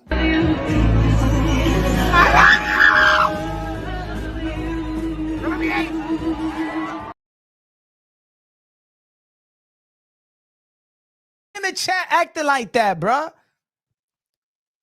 Hey, yo, bend over. Why you like that acting in the chat? Calling me hater and all that shit. Huh? This is bend over in the chat. This is him when he see Clarissa Shields.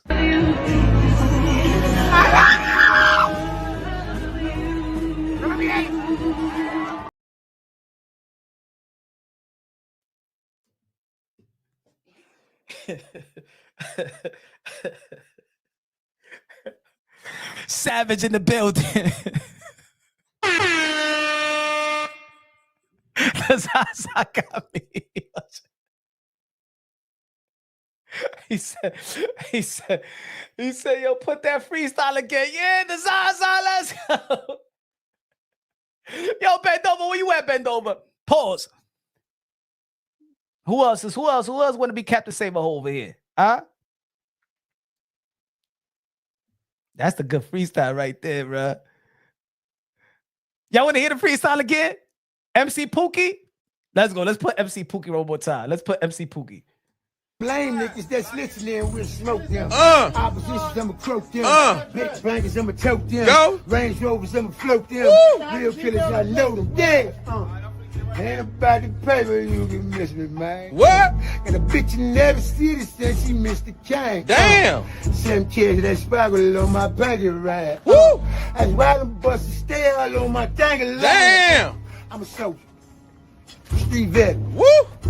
Got a double cup, nose full of that mess. Woo. I'm a bad man. And I used to be. I'm a silverback. Y'all might have to Get get used to me. Y'all know what I'm on. 2 seconds, the Zaza got me gone. It got you gone. Pop that perk and go straight to the moon. Go to the moon. I swear, right, my fifth fleet, and I'm in a zone. Woo. Hey, y'all know what I'm on. What you on? 2 seconds, the Zaza got me gone. It got you gone. That's how the chorus go.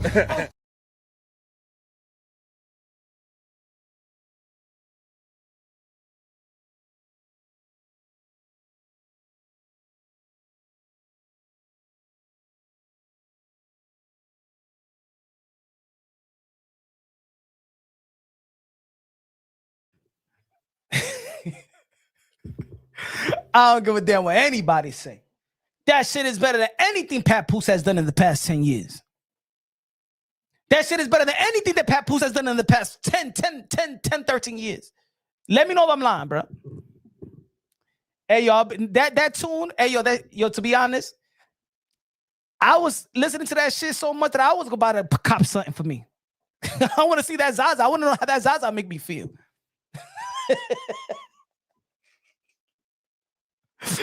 Yo. Shit, I want to know what the fuck is Zaza. MC Pookie, the man out here, bro. Just heard his freestyle with Clarissa. Never ever heard this shit. Y'all know what I'm saying. Hey, yo, y'all know what I'm on. Yo, that shit is hot, bro. That shit is hot, man. Hope he stay alive, man. Hope he stay alive. Hey, yo, put it this way, man. If people like, what? For me, in my opinion, NBA Young, Young Boy, NBA Young Boy, and what's the other guy's name? Quarter Black. They look like crackheads to me. Yeah, if I want to support this crackhead, let me support the crackhead that I want to support. Huh? Shit. I see a bunch of these young folks be liking fucking NBA Young. He look like a dope. As a matter of fact, he look like more. He's just cleaned up. Quarter Black and NBA Young Boy, they just look cleaned up. They're the same as this guy. They just got veneers and but they're crackheads too. But this crackhead is way better in my opinion. He's real. He's raw crack. And yeah. I come from the crack era, right? I'm a 90s baby. I don't look down on crackheads like that. I don't. You know what I'm saying? When it's time to take up that AC, you know what I'm saying? 4 flights. When it's time to move furnitures and throw away furnitures and shit like that, crackhead. Hey, yo, the crackheads in the neighborhood, the Incredible Hulks in the neighborhood. Y'all know that, right? Yo, one time, I'm going to tell you like this, man, because, hey, yo, you know what I'm saying? We from the hood and shit like that. There was a vacant apartment, and I know this is going to be nasty. It's going to be nasty. It's going to be nasty, but check this out. Check this out. There was a vacant apartment next to my apartment, right? When we was younger and shit like that. Y'all already know that the hood is dirty. We had the building is all rat infested and shit like that. All that shit. I'm talking about back in the days, 90s, right? So the apartment next to us, it was vacant for a while. You could hear the rats in that apartment. So, shit was hot. So in my room, I put the windows up. Guess who came through the window? A fucking rat like this, bro. Master Splinter. Master Splinter came through the damn window through the fire escape, bro. Yo, I was like, ah! Yo. Hey, it's one thing, bro. I don't like rats at all, man. I don't give a damn, yo. I'm afraid of rats. Yo, you could tell me a rat is about to pass in 5 seconds. I'm still gonna be jumping like crazy, bro. You could tell me, yo, hey, yo, Punch, there's gonna be a rat. He's gonna pass in 10 seconds. And I'm still going to jump like I'm surprised, bro. So peep this, bro. The rat came through the fire escape unannounced. Master Splinter came through. I'm like this playing video. Oh shit! I jumped up. I ran out the. I ran out the room. I closed the door. Bro. I said, "How the f? I'm never going back to the room. How the f am I going to go back to that room? I'm afraid of rats. I don't give a damn. I ain't trying to be no hero. Hey, yo, you want to see me at the most pussiest? Do you want to see me at the most pussiest moments? Is when it comes with rats. Hey, yo, if my girl needs help about, hey, yo, nah. Hey, yo, I will fight 2 dudes before I go to war with a rat. If she be like, hey, yo, Punchy, there's a rat in my house. Can you come over and can you kill it for me? No. No, I'd rather fight 2 dudes in a club, bro. I'd rather fight 2 bouncers than fight with 1 rat. No. I'm afraid, bro. I'm afraid. I don't give a damn. I tell the whole world I'm afraid of rats. So peep this. This rat came through. Master Splinter came through the fire escape. Guess what I did? I went downstairs to my local crackhead. Everybody know the local crackhead. Hey, yo, bro. It's a rat, man. Can you help me take this rat out? Yeah, hell yeah, bro. Hell yeah. Yo, how much? I gave him $10. You know what he could do with $10. You know they love that $5, $10, right? Yeah, man. I'll be right there in a moment. Hold on, let me do this shit. He came through, bro, with a stick. He went in there like nothing. Hey, yo, looked like he was going to war. Bro, all you hear, bam, bam, bam, yo, dude, don't, yo, like I'm like he was going to war. Like the sound of that shit, you thought that it was like 10 people having a brawl in there. He's destroying my room, bro. He's destroying my room, bro. I'm fighting with this damn fucking Master Splinter. I got him. I got that motherfucker, bro. I got him. Shit. The motherfucker got him. That's why, hey, yo, that's why I don't diss crackheads. We need crackheads in our community. Crackheads are good, bro. Crackheads in our neighborhood is good. They're very useful, bro. You need a new fire escape. Not a fire, I'm sorry, a refrigerator. They will carry that shit by themselves, bro. They will wrap and put the refrigerator on their backs and go up 3 flights, 4 flights. I seen it happen, bro. These crackheads, I don't know about the crackheads today, but the crackheads back in the days, that potent crack, yo, they was fucking Hercules, bro. They Hercules, bro. The crackheads, crackheads will wash your car. They will change the oil. They will take out the trash. They will do every impossible thing, bro. Cuba, there was a crackhead named Cuba in my neighborhood. Cuba got hit by a car. Amsterdam Avenue got hit by a car. We thought he was dead, bro. We thought he was dead. There's no way that he was alive, bro. They took him out like this. Out. The ambulance came. He was dead. You know what he did? 8 hours later, we seen him walking. Cuba! ¿Y qué tú estás haciendo? What are you doing here, bro? He escaped from the hospital. He wanted to get high. Is no way that Cuba could be alive. The motherfucker wasn't even limping, my brother. Is that crack, bro? I still haven't met anybody that died of crack anyway. Maybe overdosing on heroin. You know what I'm saying? Overdosing on heroin, fentanyl, something like that. I never heard nobody die off crack. DMX didn't die off crack.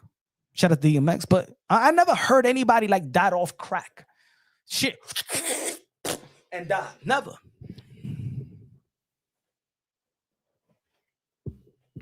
He said the D-Rucks of today way different. Now, them shits that they have right now, I don't know what motherfuckers is having right now. I don't know what the fuck motherfuckers are smoking right now. You know what I'm saying? But back in the days, that's why I don't have no problem with no crackheads. So that crackhead they're not stupid. He put them words together. He's a motherfucking wordsmith right here, bro. It's better than Papoose. On crack, bro. MC Pookie is better than Papoose. Anyway. So I didn't really like the press conference with Franchon Crew DeJean and Clarissa Shields. One thing, because it felt like it was forced. They did it in a car show. You saw what she said? She said, I do big things. You know what I'm saying? Look at all the cars they brought out for me. They didn't bring those cars out for you. You did a press conference in the middle of a car show. With or without you, those cars will be there. Like, what the fuck? Yo, I don't understand. Yo, ladies and gentlemen, ay. Now we doing big things. Like who in boxing be bringing out all these cars? We do big things. That's why I signed, because I know we was going to do big things. Poose is even looking at her like this, like. And remember they were there, and then he started clapping. Nobody was clapping. He was like, go ahead, baby. Keep on. She said, yo, we doing big things. We bringing all these cars. Woman, you was in a car show. The cars are not there for you, Clarissa. Is a car show. Just like a car show in the Javits Center here in New York City. They're not bringing the cars for you. Oh, my God. I think this is what I think. Papoose told her, say, yo, baby, we're going to do a press conference right here. I got everything set up. You know what? We're going to have all these cars out here, the best cars, the finest cars out here. They're going to come out. All these rich folks going to come out here with their cars and shit like that. It's all about you, baby. It's all about you. I got all my celebrity friends and shit like that. Really? Yeah, baby, in Detroit, let's call Franchon Cool Dijon. We're going to do this press conference and shit like that. We already had one, but you know what I'm saying? It's going to be lit because all these celebrities want to meet you. They bringing out all the cars and shit like that just for you, baby. Really? Damn, Pat, for real. I love you, man. I love you. Whip appeal, right? Whip appeal. She thought that press conference, that was for her. That everybody brought the cars for her.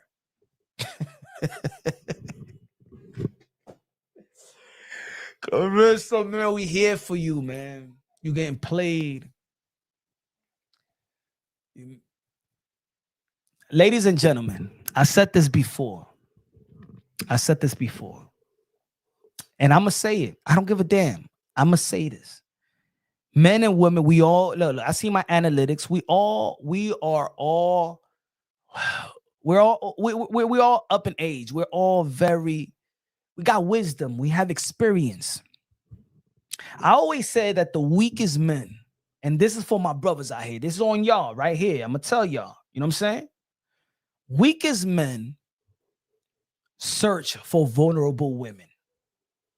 The weakest men that don't have no game, men the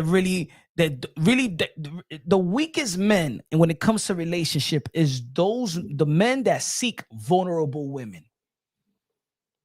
You know, it's easy to get the vulnerable when you know a heartbreak, you know when she's not on your level, you know when she doesn't have that experience, you know how you can manipulate her and stuff. Those are weak men.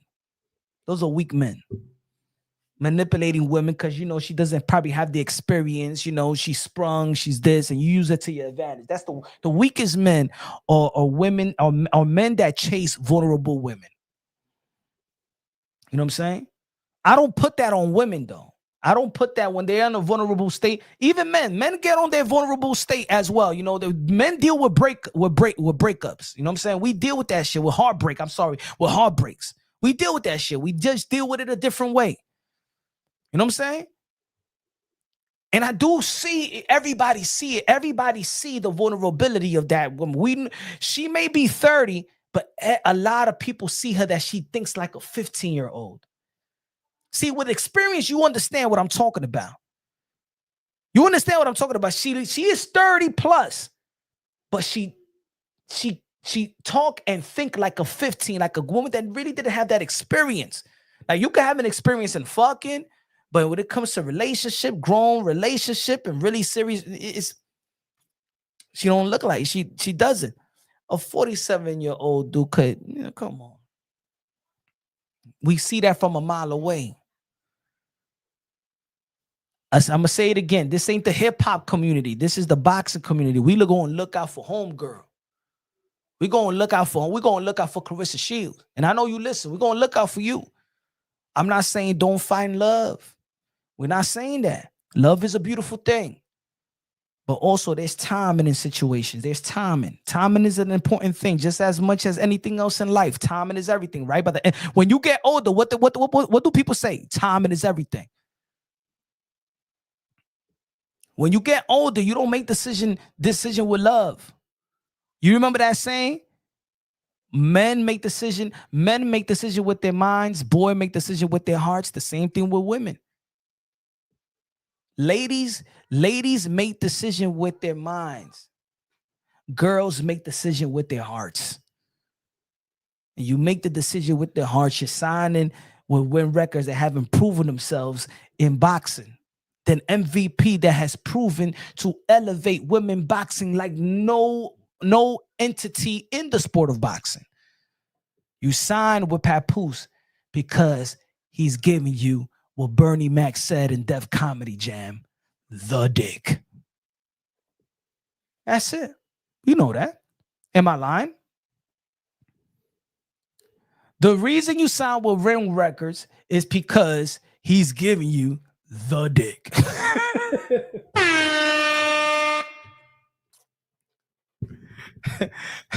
It is what it is. It is what it is.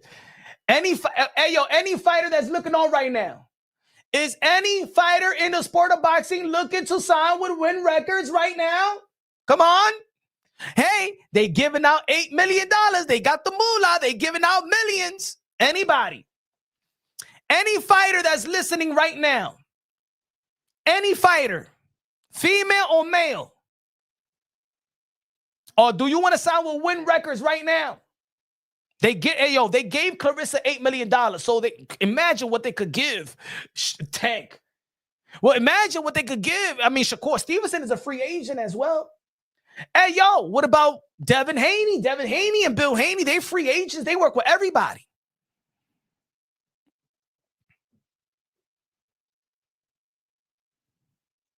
Tell me an athlete. So you made your decision like a girl instead of a lady. Now, I'm not going to say that you're not going to be successful. You've been successful.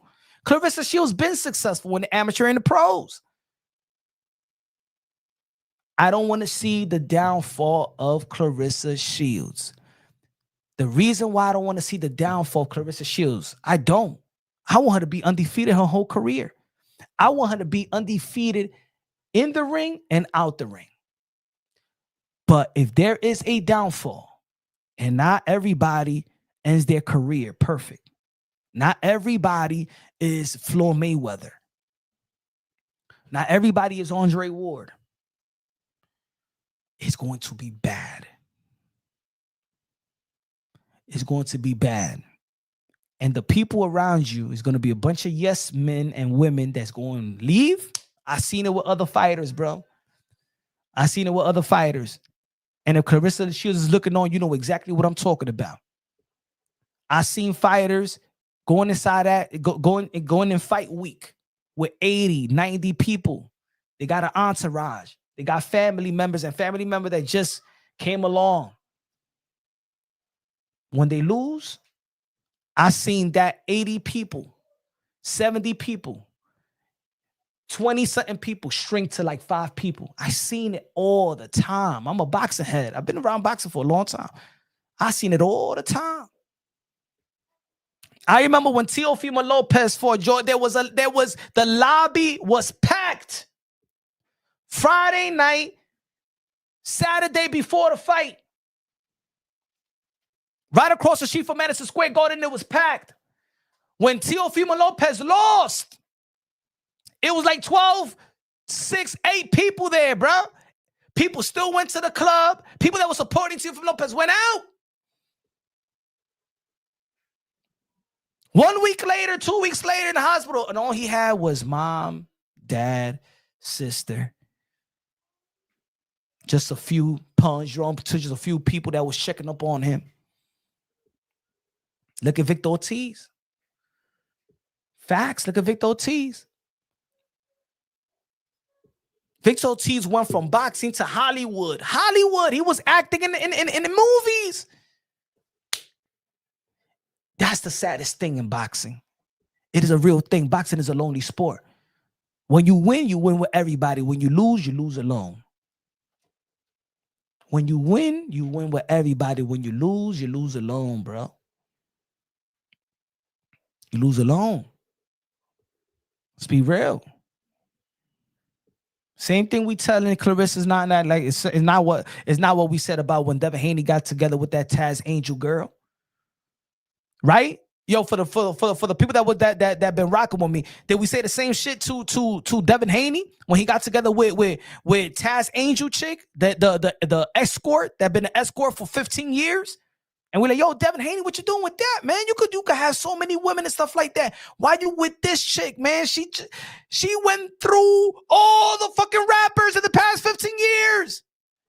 Why her, my brother? And then what he did, he got her pregnant. And then what she said, oh, he abused me and stuff like that. Then she said she was lying. All that, come on, man.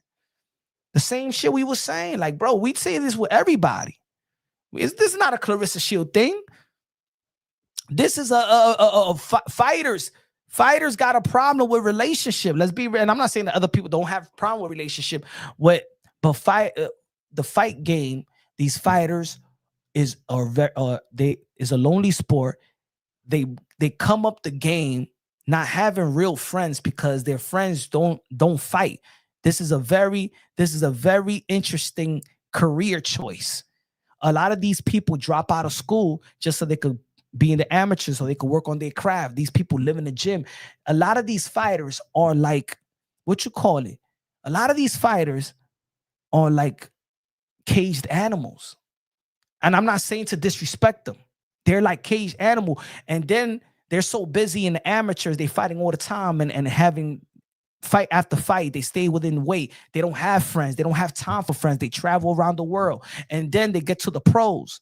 And then in the pros, they fight. In the beginning of the pro game, they're fighting a lot of fights. And then they get to the position where they're fighting 2 times or 3 times a year. And that's when they start being lonely because they're like, who the fuck am I? I don't have any friends. All the business handlers are way older than me. Everybody have been making decisions since I was a teen. I don't know how to read real contracts. I'm eating like crazy because I don't got to keep myself in weight. I don't know what to do. And then it's easy for people to come to manipulate them because they're lonely, really. They're not good with relationships. Love my kids with the $20 super chat. Good looking now. God bless you, my love my kids. Papoose pawned her number 2 train wrap fur coat to fund a portion of that $3 million signing bonus. The Daniel Boone hat and accessory next. Oh my God. You crazy, love my kids. You crazy. Good looking out. Oh man. Appreciate you. So this is the truth. Any fighter that's looking on. If there's any fighter right now in the chat, Tiara Brown was in the chat earlier. Let me know if I'm lying. How many friends do you have coming up?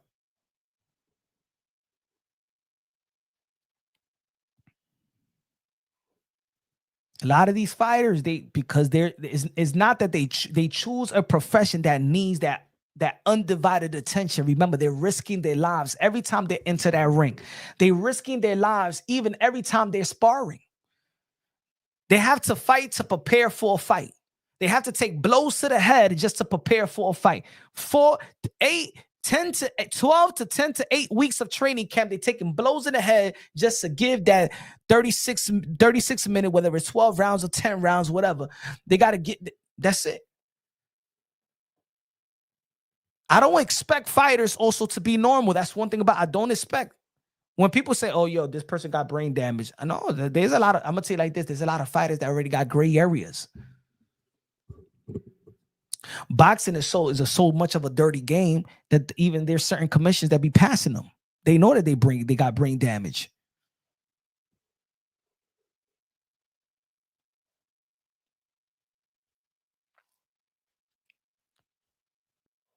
Hey, yo, put it this way.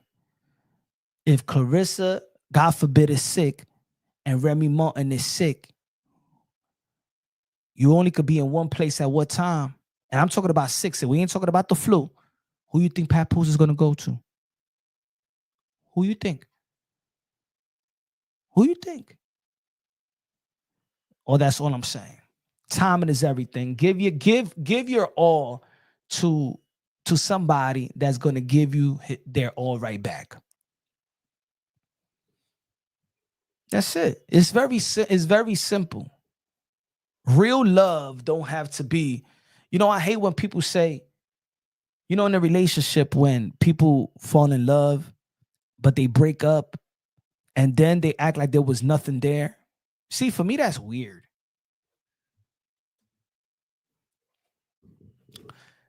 Champ says, yes, absolutely right. Not too many real friends in the game. My best friend is Raquel Miller, a real one, 10 toes down for life, but it's rare. I can count my friends on one hand for real. There you go, folks. I ain't lying. The champ, Tiara Brown here, she's saying it. I ain't lying. Trust me, I see it all the time. I see it all the time. And if a fighter loses,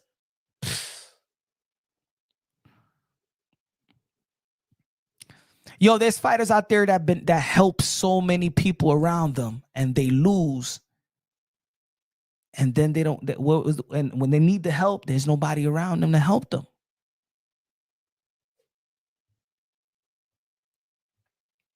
There's nobody around them to help them. I think we should be more of a community that helps people. Like, yeah, I'm some of the stuff, some of the shit that is all jokes and shit like that. But I do see sometimes I'll be watching the team and I'm like, yo, but that's not. It wasn't here that other time. What's this new person? Who's this new person? Sometimes I'm like that. Who's this new guy? And I'll tell it. See, that's one thing about me. I don't keep my mouth shut. You know what I'm saying? I be so real that sometimes even the people that rock with me, they be like, yo, chill, Punch. I'm going to give you an example. I'm going to give you an example. Tio, my guy. And I even said this, I say it publicly because I said it before, and I said this to Tio. Tio, my guy. His last fight, he had, I think he was with, he's walking out Dean the Great, and some other dude, right? It was Dean the Great and some other dude. You remember that time when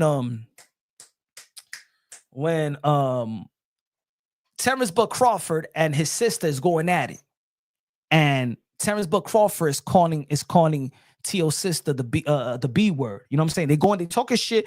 Teofimo Lopez sister is talking shit, and the knees, and they talking right back, and Terrence Bud Crawford is calling them a bitch, get the fuck out of here, bitch, and all that shit, right? Yeah, I seen the people that Teofimo Lopez was with. He wasn't there, but the people that Teofimo Lopez was with was laughing. And I'm like, me, as I'm a real motherfucker. I'm not just there for the. I'm not around for the glory. I'm there as your boy, your friend of the family. I didn't like that shit. I don't like that shit, bro. I would have told Terrence Bud Crawford right there, hey, yo, man, now you a bitch. Motherfucker, all that shit. Like, nah, it wouldn't be funny to me because I'm a friend. Nah, it wasn't, you know what I'm saying? And I'm not saying that, I'm just saying that's just me. I could see a team, and and if I seen you from the beginning, I know who was there. When you want to come up, I know when you was there, when the lows and the highs and shit like that. When I see new people around and shit like that, I'm like, yeah. This person, you know what I'm saying? Where these people at? I'm not saying they can't be cool or develop. I just, in boxing, I see it a lot. In the sport of boxing, there's so many snakes, man. In the sport of boxing, there's more snakes than anything in the world, bro. You gotta, in the sport of boxing, you gotta. It's almost like you gotta know how to swim with the sharks and be around snakes, bro. In the sport of boxing, there's a knife waiting for you to get stabbed in the back. Yes, by the closest one to you. That's the sport of boxing. That's the sport of boxing. In the sport of boxing, you are going to get played. It's just how it's when, how much you're gonna get played. But that's boxing.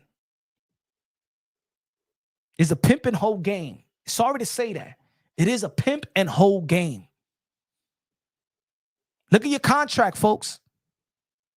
Look at the contracts. Any fighter, really look at your manager, your managerial contract, your promotional contract. Look at your contract and let me know what's the insurance policy. Meaning, if you lose, if you get sick, and all that shit, they have the veto after 6 months to rip that shit apart. Come on now.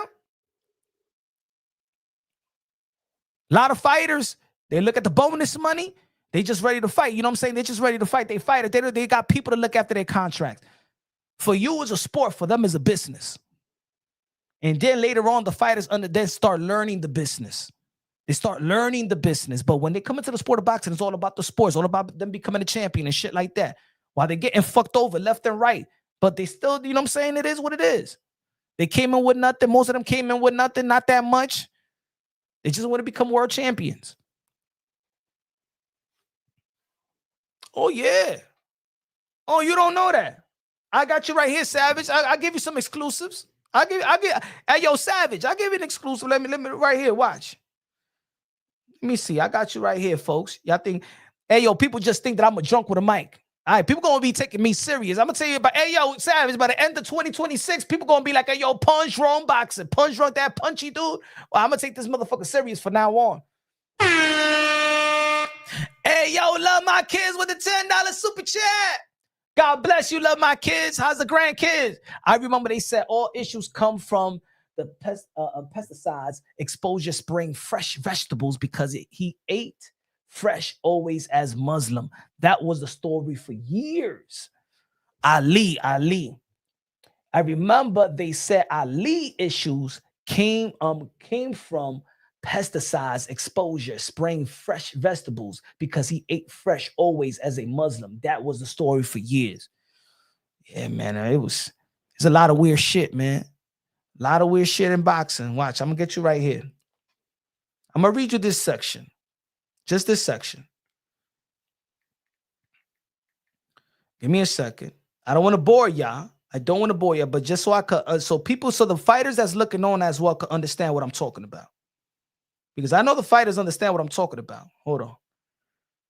Give me a second. Just give me a second. Hold on. Give me a second.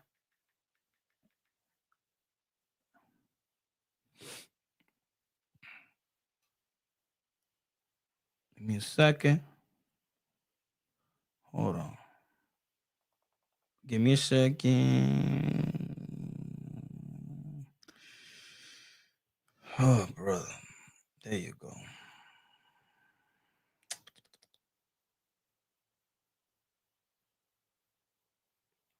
All right. I got the count. Hold on.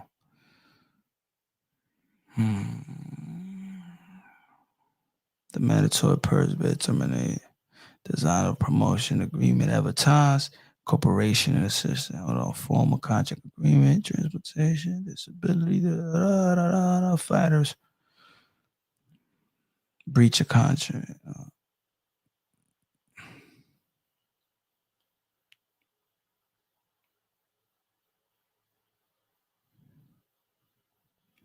I'm gonna read this right quick.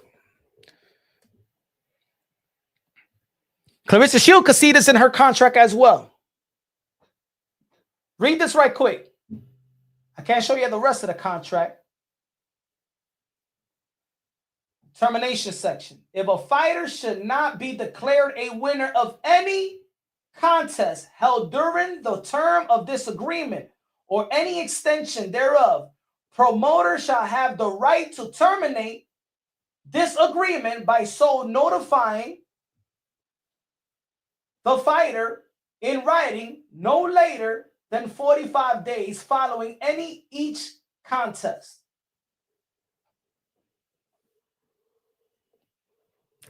If you lose, You could sign whatever. You could sign $8 million, $150 million, $500 million. If you lose, they have the right to terminate that contract. You have no insurance. You have no backup. It's almost like a football contract with no guarantees. Ain't no guarantees in boxing. Ain't no guarantees in boxing in the ring, and ain't no guarantees in boxing. Think about it. If a fighter, there's certain fighters that they be getting in the ring, and there's a robbery. Yo, nah, man, she got robbed, or he got robbed, man. They still could terminate that contract because facts is you lost.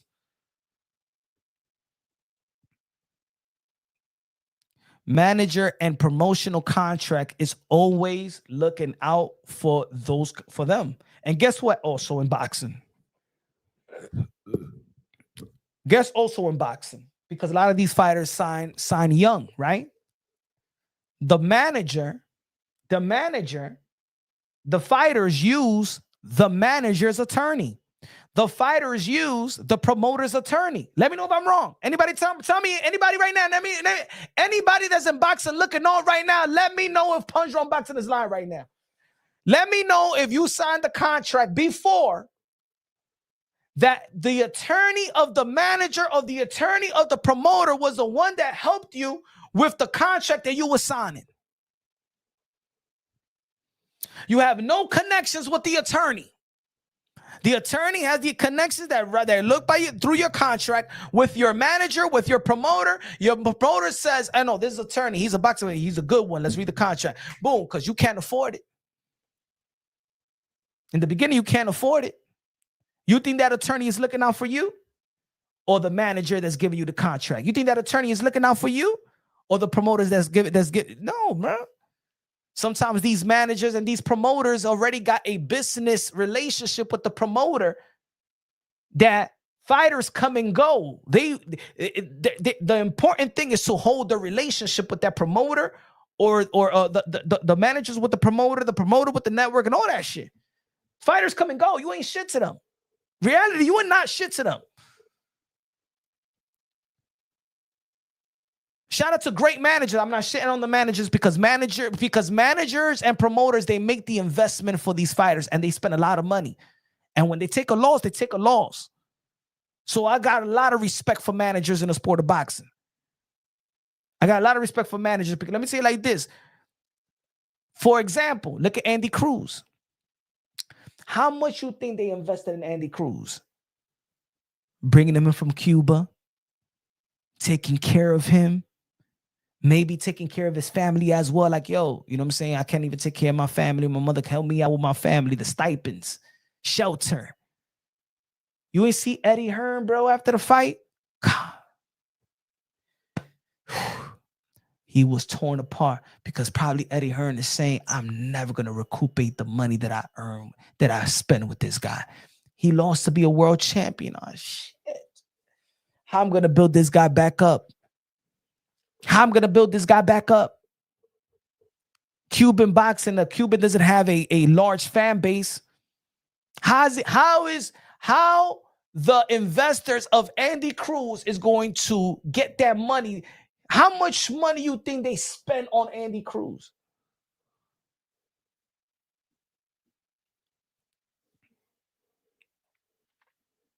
And that's boxing, so give credit. Shout out to put it this way, so people can understand what I'm talking about. Shout out to Virgil Ortiz. Shout out to Rick. What did Rick say to Oscar De La Hoya on getting back? Remember, Oscar De La Hoya did clap back Thursday and said that all these managers are getting in the way of Virgil Ortiz and Boots Ennis, and he was blaming the manager of Virgil Ortiz and the manager of Virgil Ortiz. What did he say? Oh, he's getting mad because I got him the same lawyer that's been dealing with Canelo. Remember, Oscar De La Hoya said that Rick got Virgil Ortiz the same attorney that Canelo Alvarez had that had the same problem with Canelo. Canelo had an attorney, sued Oscar De La Hoya and Golden Boy Promotions, and then Oscar De La Hoya saying that Virgil Ortiz manager is using the same attorney. Who hired that attorney for Virgil Ortiz? Who recommended that attorney for Virgil Ortiz? That Virgil Ortiz seek that attorney? Was it Virgil Ortiz that says, I want this attorney and did his own due diligence to get the attorney? Or is Virgil Ortiz using the attorney that Rick works with? I'm not saying it's something bad. What I'm saying is in boxing, people are used to letting others make decisions for them.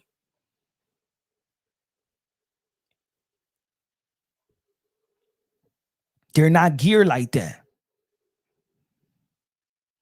So all I'm saying, fighters, watch out.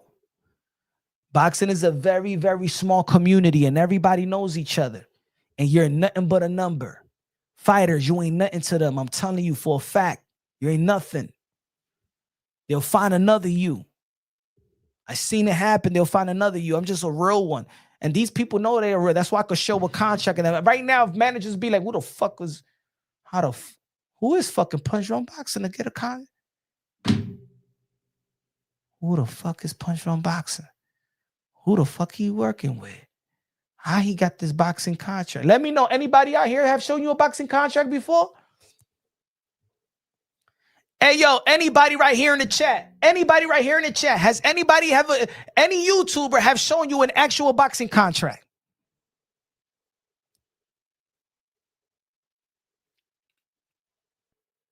Anybody in the chat right now? Has any YouTuber, boxing content creators, has showed you an actual boxing contract? Like I just did.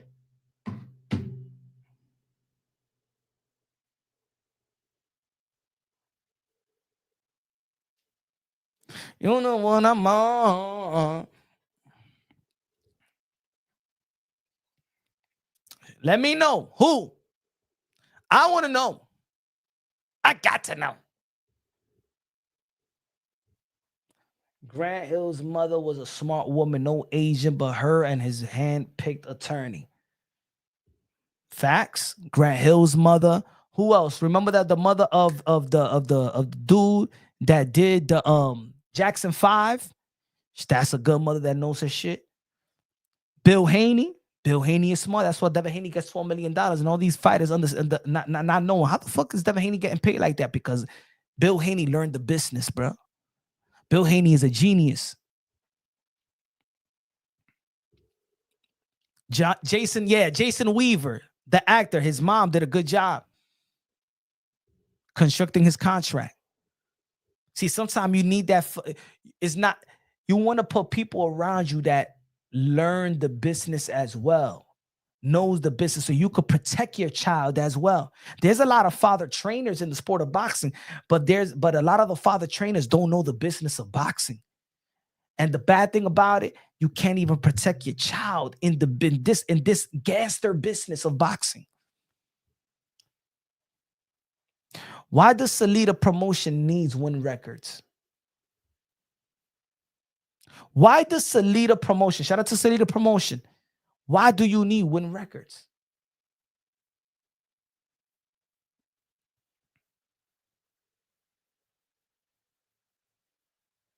Sometimes with these contracts, they own your name. They own your likeness. Guess what? Hey, yo, Clarissa, check your contract and make sure that when you start doing music and you perform that music, anytime you perform a gig, you better make sure in that contract says that somebody else is not getting paid for that gig. You're going to be doing the gig and say, hey, yo, nah, this person get paid, huh?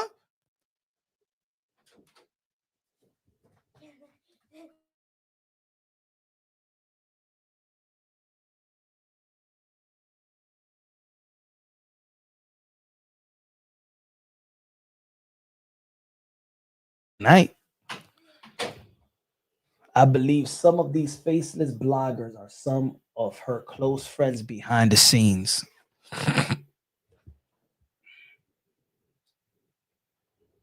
I don't know, but they're doing a disjustice. They're doing a disjustice. Into perpetuity. Who's paying to hear Clarissa rap?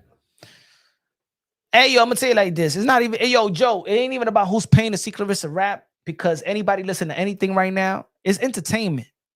Everything is entertainment right now. Everything is entertainment. You know what's weird about this hat is Clarissa left Salida until Pap. Yeah, if it wasn't for Pap, she'll be signing. She'll be signing with MVP, bro. If it wasn't for Pap, and I'm not saying, hey, yo, Pap is doing this thing. It is what it is.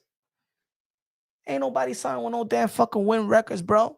Salida promotion, that's it. They couldn't afford probably Clarissa Shields. They had nothing to do more. There's no opponent. They can't make more money. So even us talking about her, this is good for her. She could be acting like she hates it. How much you want to bet Pap is like, yo, that's good. Let them talk, because algorithm is everything. The algorithm, everything, that's how they get. That's how fighters now are getting even contracts. How trending they are. The more Punch Drunk Boxing and others talk about her, it does help her. So she can't get mad. She can't get mad. She's not mad. She may not handle the criticism, but the people around her are saying, let them talk. Let them talk. It's helping your fight February 22nd. And we need as much people to buy the tickets. Is anybody going to be buying? Is anybody put it this way? How much you want to bet? That a lot of the people in the sport in hip hop don't even know what the zone is. A lot of people that's following Pat Poose and them don't know what the zone is, and that's what I mean. Why don't you promote? If I was Pat, I would be telling the world the zone, because I know a lot of people, even other sports fans, don't know what the fuck the zone is. Is anybody going to subscribe to the zone for Clarissa Shields? Instead of you out there trying to rap about Clarissa and your little love life, how about you damn rap about people subscribing to the zone?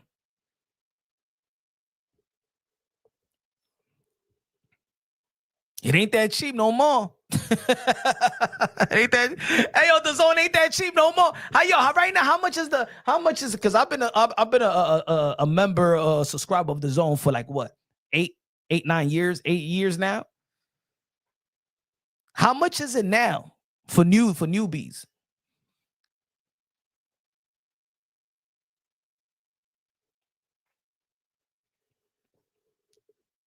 I think Franchon Cruz de Jeune is going to do good this fight. I think he's going to challenge. She's always challenging, but I don't think that she could beat Clarissa Shields. So he didn't get that from dementia, from being hit in the head from boxing all his life. I'm quite sure he cleaned his V. Is the zone or the zone? Yeah, DAZN.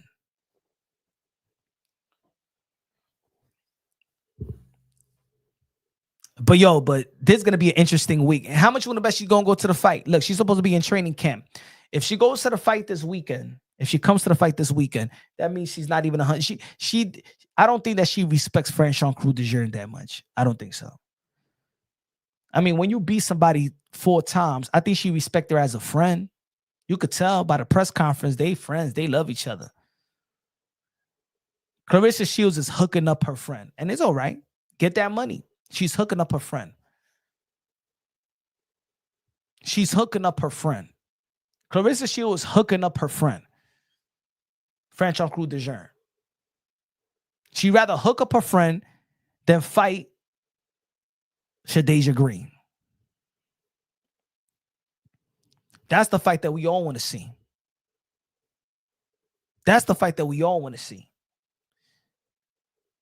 She's definitely going to go to the Shakur. Yeah, she's going to go to the Shakur, meaning that during training camp, she got 4 more weeks to go. What are you doing taking a flight to see a fight? Taking a break. Fighters don't do that. There's certain fighters, especially when they're well into their training camp, they don't sacrifice to go to a fight. They don't sacrifice to come to New York. Nah. But Clarissa Shields says she doesn't have that respect for Franchon Cruz de Jeune like that. How much you want to bet she's going to show the fight? If she comes to the fight and she got 4 more weeks to go for her training camp, she got 4 more weeks to go to training camp. Put it this way, she got 3 more weeks to go because the last week is fight week. She don't train. So got 3 more weeks to go, and she's going to take a flight to New York City to watch a fight. That means that she's not serious about Franchon Cruz de Jeune. because a real dedicated fighter would not leave, would not take a flight nowhere 3 weeks ago. Nobody. The reason why you saw Shakur Stevenson is because he's already training in Las Vegas yesterday. And Keyshawn Davis, they train in Las Vegas. That's why they went to the event in the Fountain Blue. And training camp is over. And they can't come to New York right now. I got Shields beating Green too. It's going to be a tough fight. Look, Clarissa Shields could end her career undefeated. I don't want to see the downfall of Clarissa Shields. I don't want to see the downfall of Clarissa Shields. No. I think that Clarissa Shields is one of the greatest that ever laced them up. I think her attitude gets in the way of people liking her. And she think that probably, and it doesn't work for Clarissa. As much as they think that negative sells, negative drama sells, or negative story sells, or whatever, it doesn't. It doesn't for women boxing. It does not. It does not. You're not gonna be the Floyd Mayweather of women boxing. It's not.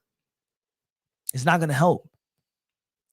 You had an inspiring movie out, and people even went. There's a lot of people that didn't want to see it because of your attitude. There's a lot of people that didn't want to see the movie because let's see. Let's ask AI about something. I want to see how successful was the movie. Let me see.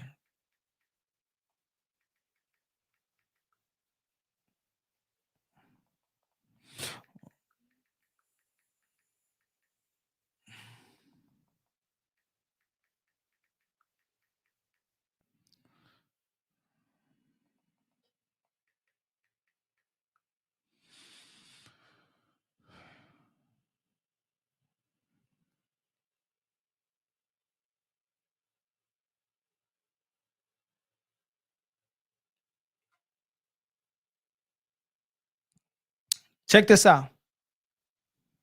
Check this out, folks.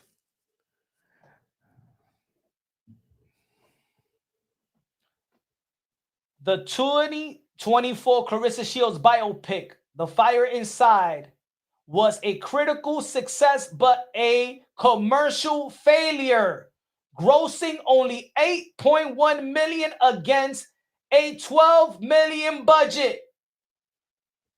Premiering at the Toronto International Film Festival, it received positive reviews for its emotional, true, and story, but failed to attract a wide theater audience.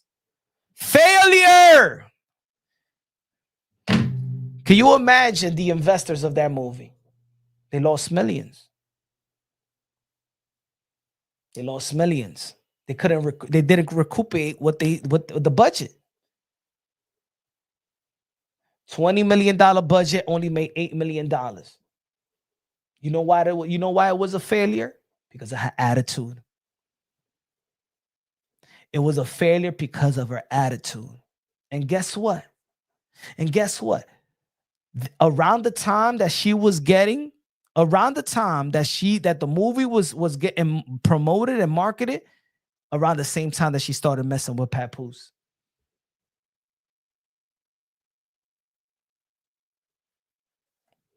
If Clarissa Shields at that point had this beautiful attitude that everybody loved, if she wasn't disrespecting all the premier male fighters, oh, I could beat up Jake Paul, oh, I could beat up Gervonta Tank Davis, people didn't understand this relationship that she had with Poose at the time. She's hating on all the women. That movie would have been a success. That movie would have been a success. But because of her attitude is a failure. Think about it. If you already have dialogue with the Tank fan base, the Jake Paul fan base, just the Jake Paul fan base, then Jake Paul would have been cool and say, yo, go see my homegirl's movie, Clarissa Shields. But you was getting shitted on. Put it this way. You was an MMA. Clarissa Shields was an MMA. People didn't like her. See, that UFC fan base, MMA fan base would have respected Clarissa Shields. But when she lost the MMA, she was the laughing stock. They didn't even like her because they don't like her mouth.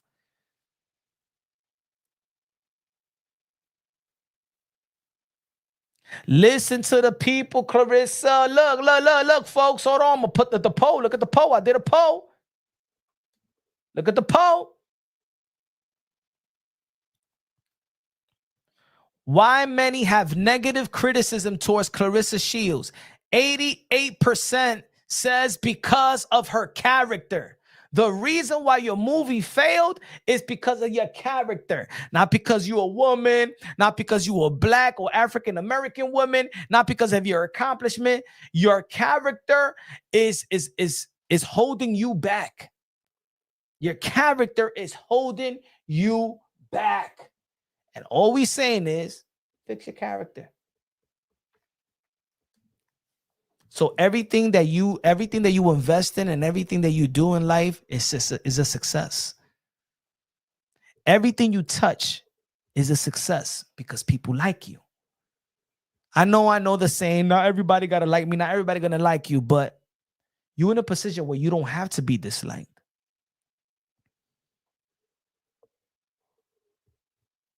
So put it this way. How is Clarissa Shields? See, this is the intervention. How is Clarissa Shields? If Clarissa Shields is noticing that she's trending right now. She's a trending individual. She's a trending athlete, right? Many people make videos about her. Many blogs are writing about her. How can you turn every attention to success? Make all those numbers like you, invest in you, subscribe to you, pay for you. Because it's easy that, yeah, you're getting all this attention, but you want people to buy in. Whatever you do, you want people to buy in. How can you transition all those people that's viewing all these content about you and say, you know what? I want to subscribe to everything she's doing. If you drop a shirt right now, if you drop an attire right now, if you drop a book right now, is it going to be the bestseller because everybody want to know something about you? Did you hear a lot of women saying, you know what? I want Clarissa Shields to inspire my daughter. I want Clarissa Shields to inspire my niece. I want Clarissa Shields to inspire my little cousin, the woman in my family. Guess what? I don't want to go to the movie theater to take my daughter. I don't want my daughter to know who you are because of the attitude. Simple like that. Clarissa called her supporters broke bums. So how does she expect people to pay to watch her? People gonna tune into the highlight.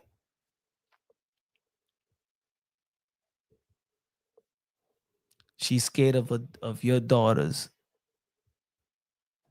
She's scared of your daughter, Shadeja Green. And that's what it is, man. Look at Venus and Serena Williams. We all love them. We all love them. And it's all right to have a chip on your shoulder. It's all right to have confidence. Serena Williams is one of the athletes that she was cerebral. She had confidence, bro. But we love Serena Williams. We love Venus Williams. We love the Williams sisters. Let's see how successful was the Williams sisters movie. Let's see. See the difference between Clarissa Shields and the Williams sisters.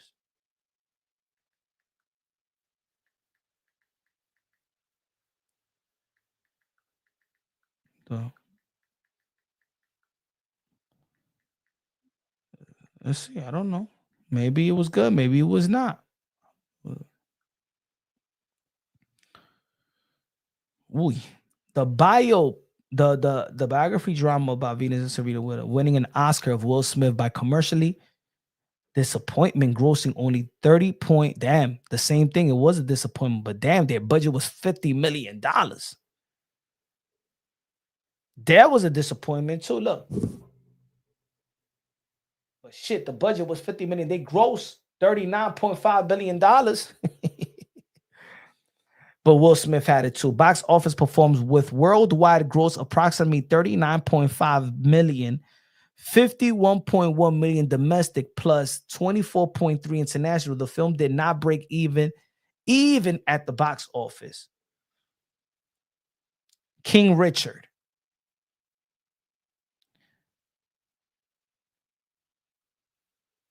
That's Will Smith right there. But damn, that's a $39 million, almost $40 million is a lot. But the film was praised for its authentic. Yeah, it wasn't was hammered by HBO Max release and 145-minute runtime. Oh, did it came out on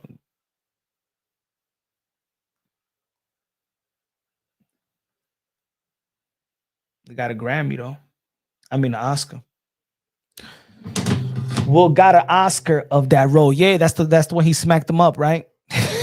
He smacked Chris. That overshadowed the whole shit, right? Can't win until you experience loss. You see how she acted when she got knocked to Mars sparring that dude. Ran to her Pinto hatchback for a weapon. She bugged all the way out. Love my kids with a $10 super chat. Oh yeah. And she said that she will sue anybody that plays the video. She said anybody that plays the video will get a lawsuit. Yes. Oh.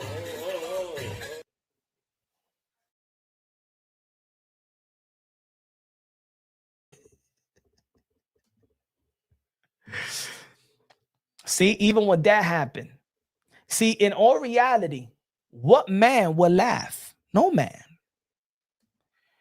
If anybody in boxing would see that, if any boxing really would see that, damn, man, she got laid out. Damn, yo, damn. But because it was Clarissa Shields, people was laughing. You know why? Because she goes around saying that she could be Rolly, she could be Thurman, she could be Triple G. So when that happened, she looked embarrassed. She was embarrassed. That's why we all know that she's not emotionally, she can't channel her emotions because she want to sue people. Them two say, yo, you irritate. Oh shit. I pray Franchon put up a good. I think she could. No. She's gonna put up a good fight. She's gonna put up a good fight. She's gonna put up a good fight. She's just not gonna. I don't think she's gonna win, but she's gonna put up a good fight. Franchon Crew the joint gonna put up a good fight. She can't sue anyone for playing the video. It's up there for the world to see. She got mad. She want to sue everybody. She was also like that with she got mad because Danielle Perkins said that Menace Serrano was the greatest of all time. She got, let me tell you like this. Clarissa Shields blocked me from Twitter. It wasn't even me tweeting at her. She was in another tweet that I was tweeting, and I said that Amanda Serrano was the greatest of all time. She entered that thread and say, cap. And then she blocked me. And that's what I mean. Like, ain't nobody disrespecting you. All I said was Amanda Serrano is the greatest of all time. You can't be mad. And she blocked me. There was no disrespect between me and Clarissa Shields. She blocked me because I said that Amanda Serrano is the greatest of all time on another tweet, on another thread. And she got into that thread and trying to and really trying to diss people that were saying that Amanda Serrano is the greatest of all time. Why are you hating on people saying that? There's going to be people out there that are going to say Muhammad Ali is the greatest of all time. There's going to be people out there that's going to say Sugar Ray Robinson is the greatest of all time. There's people out there that believe that Mike Tyson is the greatest of all time. It's opinions. She wants to sue people for their opinions, bro. That's narcissistic. She's like, no, if I'm not the greatest of all time, I'm suing y'all motherfuckers. I hate all y'all motherfuckers. Y'all motherfuckers is haters because I'm a black woman and stuff like that. That's sad.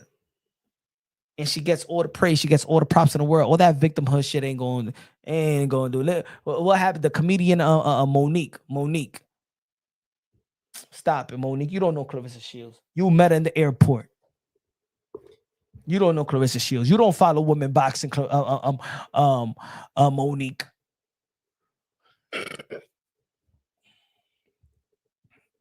Trying to, you men in safe face, and why you mad that she got a mouth? No, she mad that everybody else got a mouth.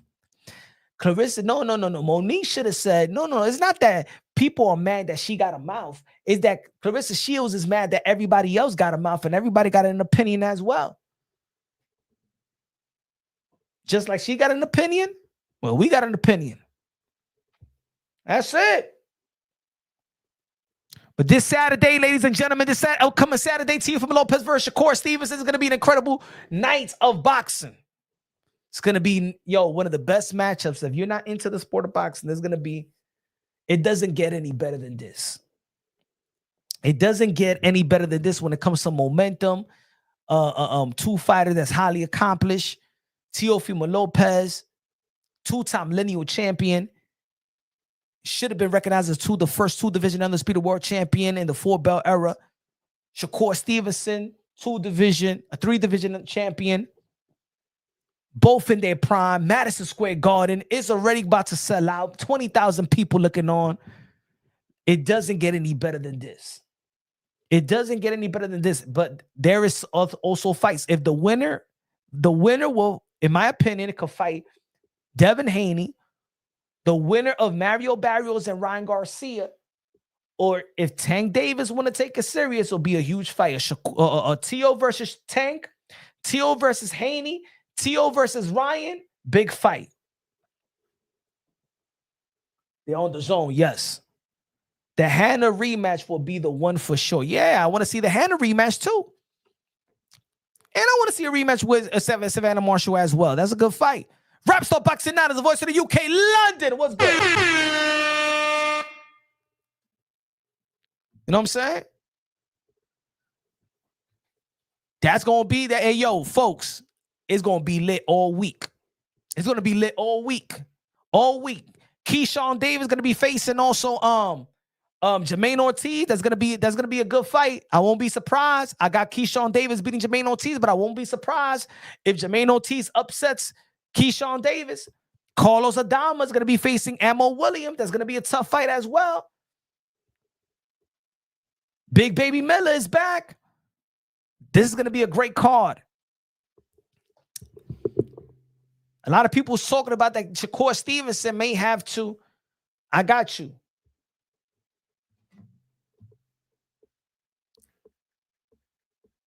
Give me a sec. Give me a sec. Give me a sec. Give me a sec.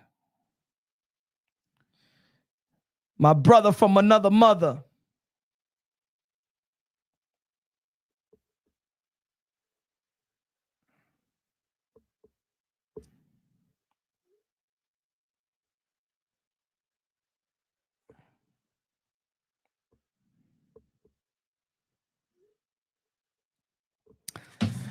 Franchon can't beat Clarissa. She also direct one sound advice.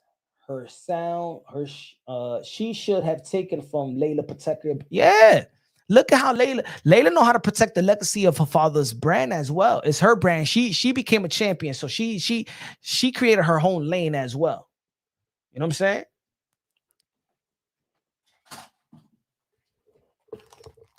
Hold on. Rap Star Boxing Now is the voice of the UK, London in the building. What's good, bruv? Hey, bro, can you hear me properly first? If you can't hear me loud enough, I'm not getting this shit off, bro. Yeah, I hear you loud. And does anybody listening to Rap Star? Yeah, as long as you can hear me properly, bro, because this device ain't that good. But yo, listen to this, man. Fuck all that professional boxing talk and all that what you're doing, bro. We know that the boxing world is sick of the strategicness of this fucking up-and-coming Mayweather defensive motherfucker, right? So we know that the boxing world knows that this guy's coming in a certain way. But not to deny him that what he's got greatness skills, but we know that Teofimo Lopez has been looked over already twice. They already fucking looked over him once before. They looked over him again. This is another time that the boxing fraternity is going against him. Turkey Al-Sheikh don't like him. Eddie Hearn don't like him. They're putting Shakur in there to beat him. Bro, Teofimo got to break his face. Yeah? Because at the end of the day, bro, they're not going to give him a decision. So Teo got to come out of his skin somehow, because even though Teo's the champion, you know what I'm saying, don't you, Punch? He got to fight out of his skin, because if Shakur just keeps it composed and does what he normally does, there's no excuses. We know what he does, and they're going to gift him the decision anyway. So I feel that Teo's got the world on his shoulders again. What you got to say about that, bro? Am I right or wrong? I think, yeah, I do think that he's fighting more than just Shakur Stevenson. I think he's fighting the politics of the sport of boxing. I think he's fighting the network, the promoters that's handling this. I think you know, we all know the history with him in Turkey. You know the history between yeah, I think he is fighting more than just Shakur Stevenson. But I think that they also understand, as much as they hate Teofimo Lopez, they also understand that any matchup with Teofimo Lopez is still great money. A Teo versus Haney, a Teo versus Tank, a Teo versus Ryan Garcia. It's still money to be there. That's like, it's still money to be made with Teofimo Lopez. You know what I'm saying? If so, Yeah, but I don't want to go behind this politics. I know what Teo got to do, and Teo's really got to break this man's will. And I feel like he did that to Josh Taylor. He did break Lomachenko early part of the fight, but Loma found ways with Teo as well, and Teo closed the show. Now, with this fight, I just don't think this composed boxing match, even whatever you guys want to call it, that it's a chess match, I don't think that's going to favor this brother. Teofimo Lopez is in a fight that this guy just got to be comfortable and win 6 rounds, bro. and that's why I keep telling the people that nah, man, people got to challenge Shakur Stevenson to take it from the champion. Look at the fight that we just seen yesterday, Murataya versus Andy Cruz. Murataya was walking into Matchroom Boxing, right? Because it was Matchroom Boxing. Top Rank don't have no TV deal or nothing like that. So it was Murataya on the zone. Murataya as the champion. He was on the zone, Matchroom Boxing, and he won the decision. Because also I do believe that Turki Al-Sheikh has sent a memo to the judges and commission that said, you know what? I don't like this running shit. Give the guy that was the aggressor the benefit of the doubt. Murataya won in the zone land on Eddie Hearn's watch. Could have easily gone to Andy Cruz. It was the stage was set for Andy Cruz to be the champion. See, but the politics of the sport. Punch drunk Andy Cruz, to be real with you, hasn't got no way near the experience of Shakur Stevenson, bro. Right? And we know that Shakur is very good at staying at distance, punching, taking 2-3 steps back. It's a kind of fight that I feel that Shakur is favored because he can do the minimal and just win rounds and win the fight. Teofimo Lopez got to break this guy, and I feel it's a hard task because I don't know how Teofimo is going to go in there and damage a guy that don't take damage. So don't you box with the boxer because Teo got the boxing skills, or is Teofimo got to be the aggressor? What is he got to be? I think he got to be both. I think he have to set the tone, but also understand that he's also a technical boxer himself. You know, don't go out of your character because this is what it is. You saying he got to go out there and break his face. That's what actually got him in trouble, even with the George Cambosa getting dropped. Once he goes out of his character, he's not Mike Tyson. He's not the second coming of Mike Tyson going out there and just hunt somebody down. That's when you see certain mishaps, certain weakness, certain things that he's not, you know what I'm saying, doing right, when he's out there seeking to knock somebody out. But when he's seeking to fight within his identity, Slick Gordo, he's unblemished. It's very, very hard to beat when he's like that. And he still could do damage. He still could implement his power just like he did with Josh Taylor, just like he did with Barbosa. He could still being technical and being savvy and being slick Gordo. He could still put damage. He could still gain the respect of his opponent, and he would gain the respect for his opponent versus Shakur Stevenson. I don't know. We'll have to see how the first 5-6 rounds go, bro. We'll have to see how this fight plays out, because I feel like if we're in the 7th, 8th round and the guy that's winning the stretch there, he can actually now fight to win the fight. You know what I'm saying? So you don't think that Shakur Stevenson should dare to be great and really go for it, or he should just play the role of a lot of people feel like he's going to play the Jermaine Ortiz and Sando Martin. Yo, Teo struggle with Jermaine Ortiz and Sando Martin. So, but they ain't get the nod. So do you think that they'll give Shakur Stevenson the fight if he doesn't even take it from Teo? He don't take it from the champion. This is about Teo taking it from the challenger now. Now, to me, bruv, it's more or less a fight, like I said, in the first early rounds, and who gets momentum, and whoever's winning the fight in the 8th, 9th round is winning by a few rounds. Then it comes to championship rounds. So who's got to exert themselves? Who's got to overstretch themselves because they know they're losing? You know, it's all down to mind games here. Who's going to start first, and who's going to punch first? Who's going to be taking? I don't think it's about taking risk. It's taking opportunities, and I feel that Shakur feels very comfortable with his reach. You know what I'm saying? But look, at the end of the day, you can't deny Teofimo Lopez's unpredictability. So I just hope it's not a fight that's going to be very close and tight. And then we know what's going to happen. And we know what's going to happen. So I don't want to hear excuses. I can see them coming, Punch. Oh, but it's a robbery. This guy didn't punch enough. This guy didn't do enough. Oh, Teofimo had a chance. He should have, I can just see all of that. I see all of that. I think he should outpoint. Out. You know what I'm saying? I think he should throw more than Shakur. But you know what I was thinking about? I was thinking about the judges. I was thinking about the judges. I was thinking about the judges. Well, give me one sec. Man, we can think about whatever the judge is, the referee. We know what we're walking into. You know what you're watching. We know what Shakur brings to the table. We're not stupid. We know that. Check this out. No. I wanted to say this. Like, check this out. Check this out, because I put the pictures up. Hold on. Check this out. Yeah. What's that? This is one of the judges. What do you see that is very consistent with this judge? You got 114 card in a big fight. That's 114 card. Okay. You got another 114 card by Max DeLuca. He was the referee. Yeah, he was one of the judges. Look this. This is him in big fights. One draw. I put another draw. Number 3 draw. Let's see another fight. Another draw. 113. That was the Ryan Garcia.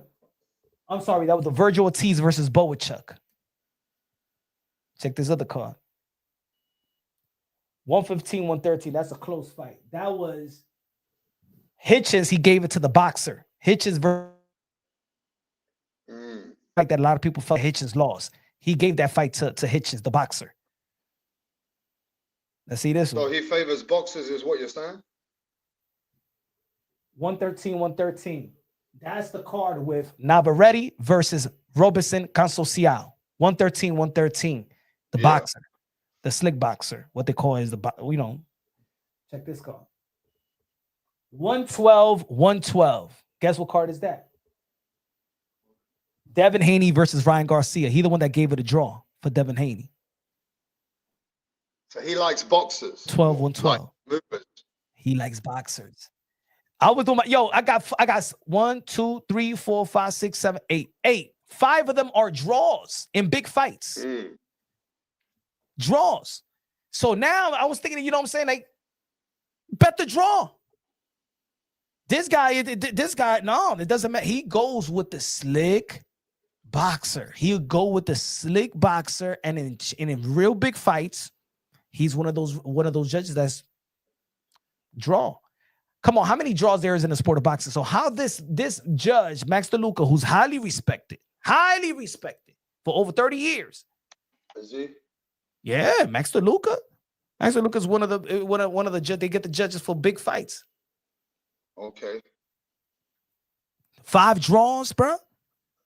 5 draws. Yeah, he likes to keep it even. Yeah, we can't even find 5 draws in boxing in 5 years. In like 5 years, he got 5 draws. Yeah. Yo, that's how I be acting on some conspiracy theory shit. Nobody be looking into that shit like your boy Punch, bro. Yeah, you studying the judges now. I'm studying the judges. Got time, bro, because I never look at no judge. I know. Yeah, that's good. But what I'm saying is that can be coming into a conversation one day when you can talk to somebody about judges and you can bring out a lot of things. I mean, that's what we're talking about, right? Because we're talking about, you know what I'm saying, he's against the powers that be and shit like that. So the judge is the factor. If a lot of people look, I just want to say this, bro. I don't like all the excuses going into the fight already. Like in my channel, yeah, people keep coming in my channel saying, "Yo, rap, Nah, bro. Shakur's a runner. Shakur's going to be doing a lot of defense. That's how he fights. We know what he's bringing to the table certain times. Now, certain times he can fight slightly different if he's comfortable. But we know what he brings to the table, bro. So there shouldn't be no excuses. We know that Teofimo knows who Shakur is. We know that Teofimo Sr. has studied him since a boy. So at the end of the day, whatever the fans want to say, oh, but he's boring sometimes, he's this and that, it don't matter. We know what he is. So it's down to the now for Teofimo and his dad to actually bring something where they know they're going against a fighter that don't engage that much. Look at that one. Look at who you thought won, the Manny Pacquiao or Mario Barrios? Who you had winning that fight? Man, I wanted to give it to Pacquiao because of how years of Pacquiao was old and he put a great account of himself early on in the fight. But I wouldn't be mad at a draw, bro. I wasn't. That judge gave it to Mario Barrios 115, 113. Yeah. I just think a lot of us felt for Pacquiao though because of Pacquiao, innit? But still, a draw was fair. But if he gave it to Mario Barrios, hey. I mean, Pacquiao didn't do enough in the later rounds either. You know what I mean? It was just his presence being there, and the other guy was just about doing something. So, yo, Rap, let me ask you out there in the UK. You know what I'm saying? I don't think I never asked you this one. How do y'all feel about Clarissa Shields out there in the UK? I respect y'all, love her, so y'all respect her. What do y'all feel about Clarissa Shields out there in the UK? I don't know, man. Nobody really talks about her.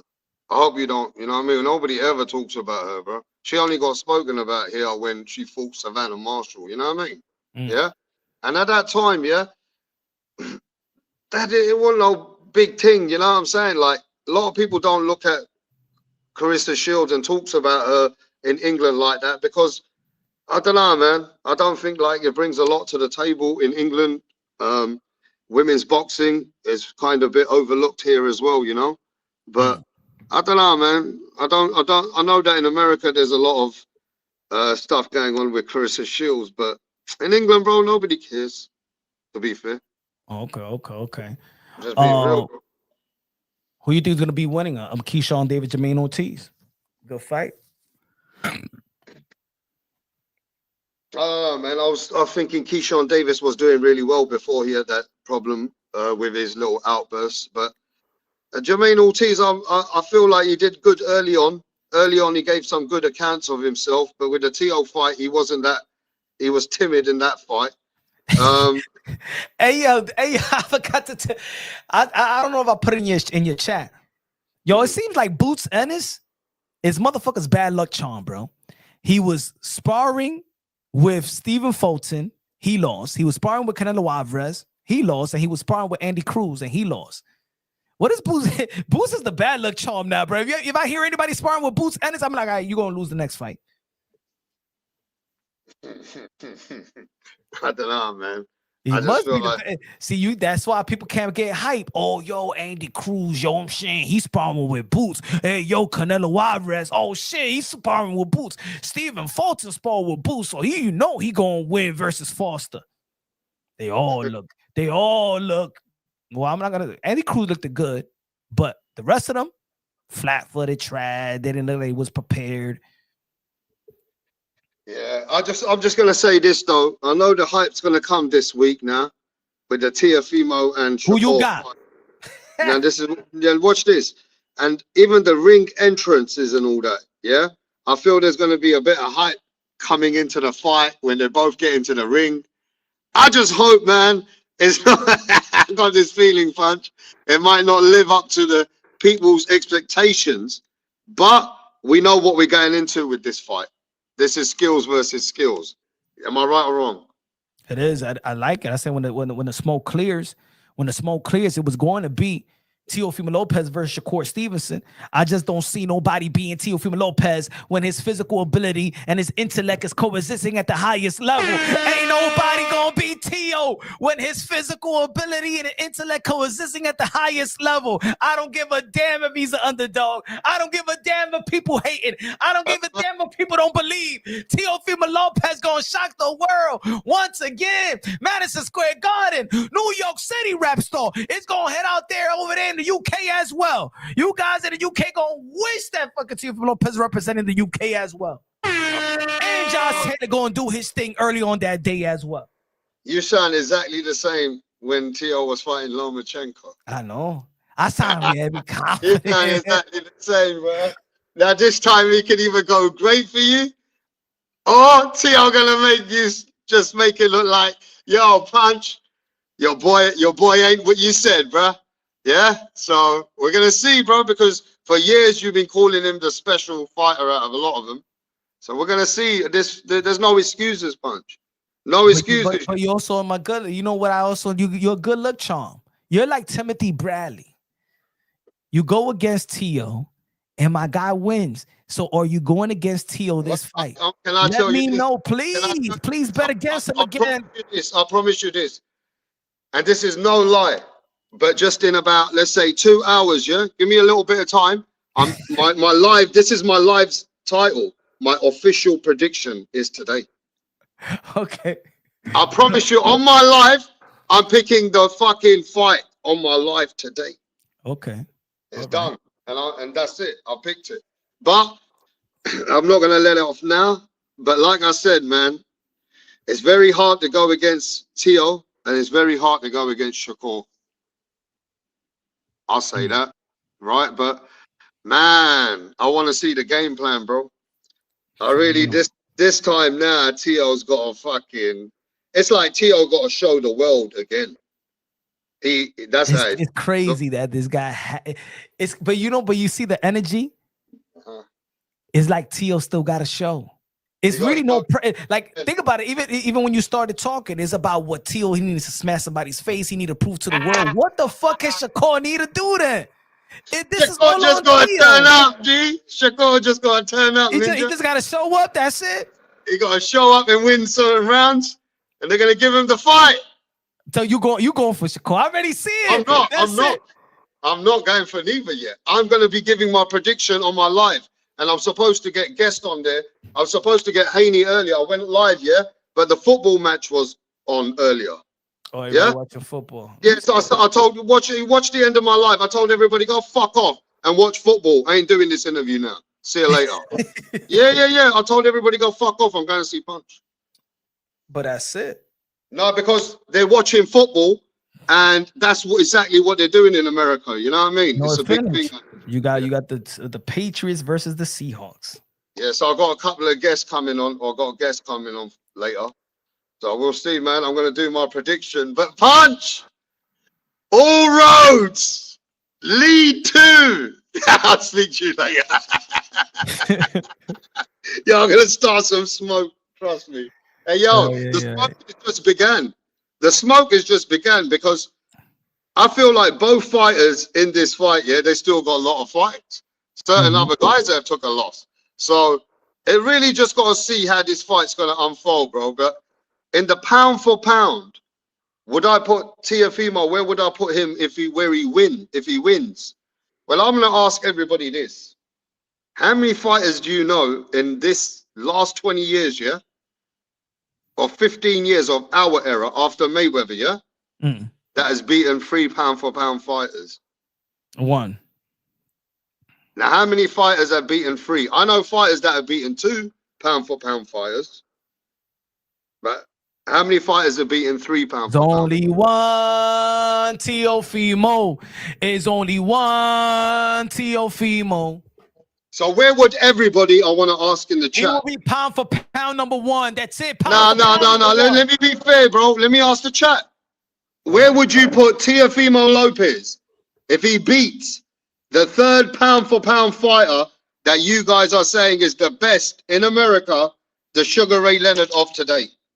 So where would that put Teofimo? In the top 10.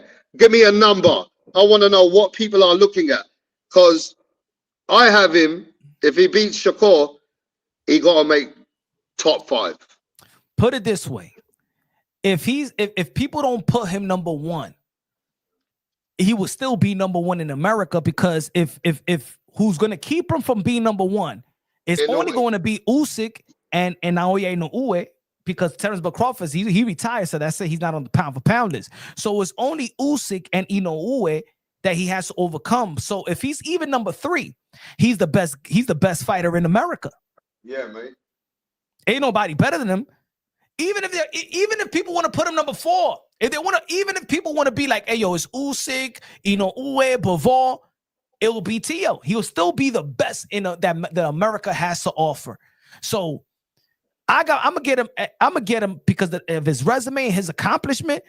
If he beats Shakur, I think it's the best trio win. The best guy that has the best trio win, in my opinion, right now is Bivol with the Canelo, with the Canelo, Suldo Ramirez, and Beterbiev. Bivol has beaten 2 pound for pound guys already. And But Bivol not at has the time. got That's what I'm saying. I like Bivol's run though. I do like Bivol's run because he beat 2 guys. One guy who was a monster, and he beat Canelo, and he beat Zurdo Ramirez. Exactly. So Tio will be beating 3.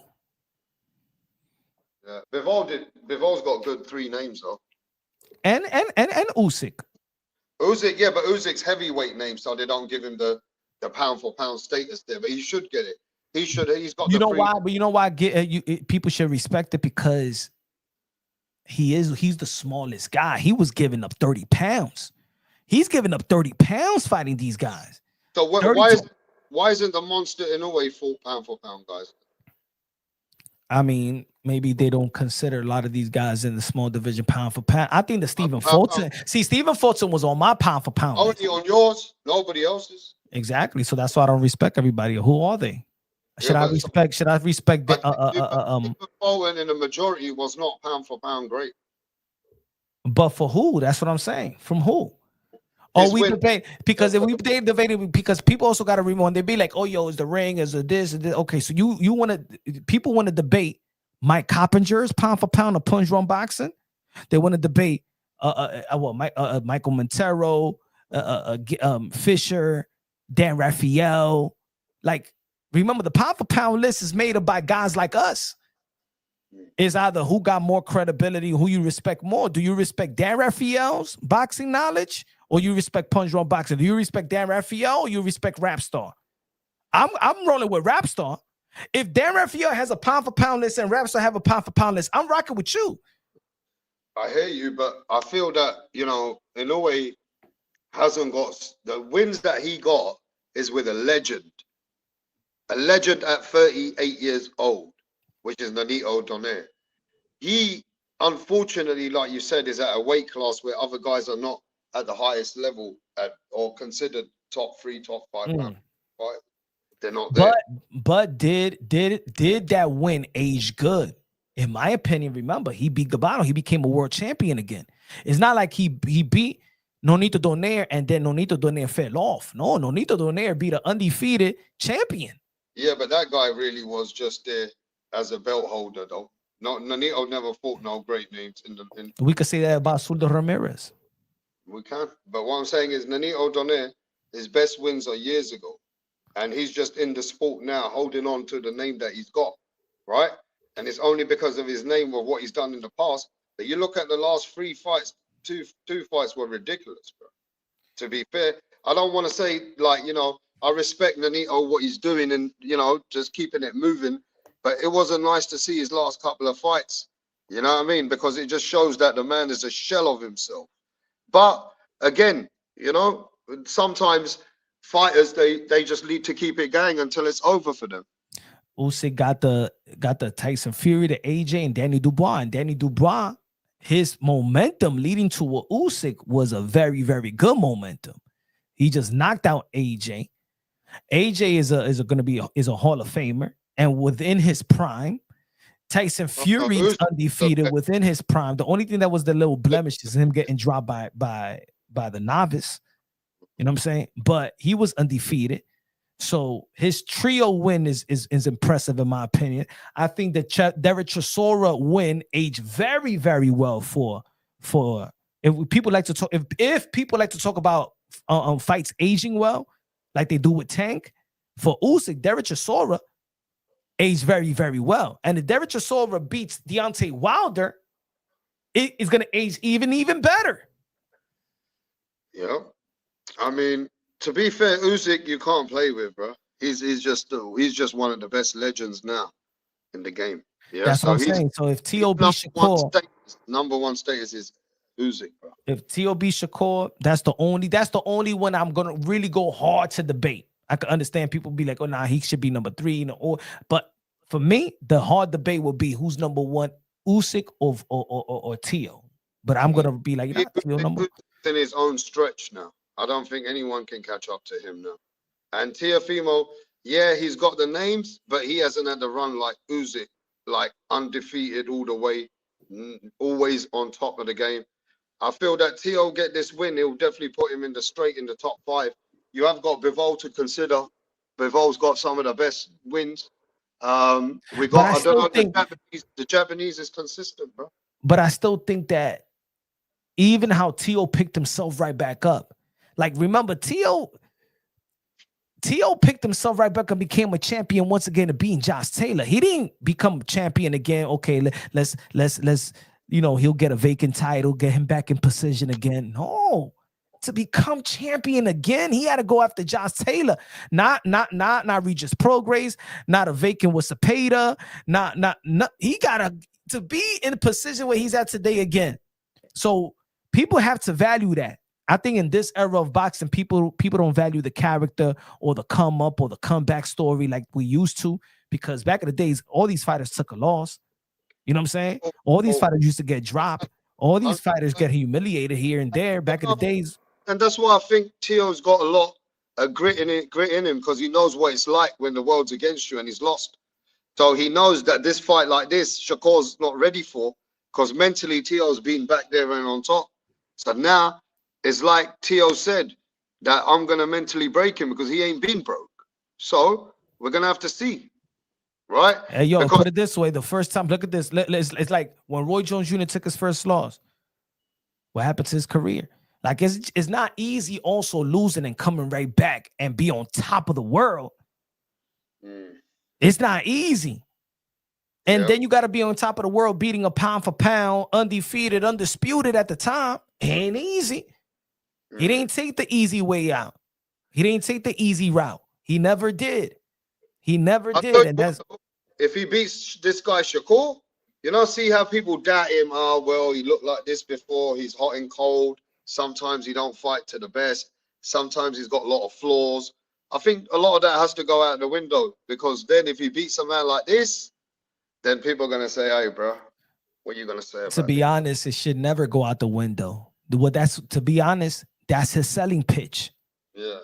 The best thing about now, Teo, is like the gift and the curse. The curse has become the gift.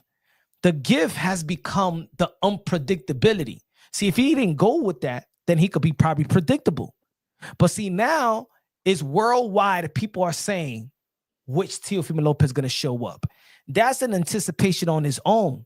The anticipation, not knowing what you're going to see, is why people watch certain sports. Is why people watch championship. We don't. The Super Bowl, who's going to win? We don't know. We've seen the ups. We've seen them lows before. We've seen them win before. That's what people like sport, is the anticipation, is the not knowing, You have a feeling, but not knowing. You don't know which Teofimo Lopez is going to show up. That's the good thing about it.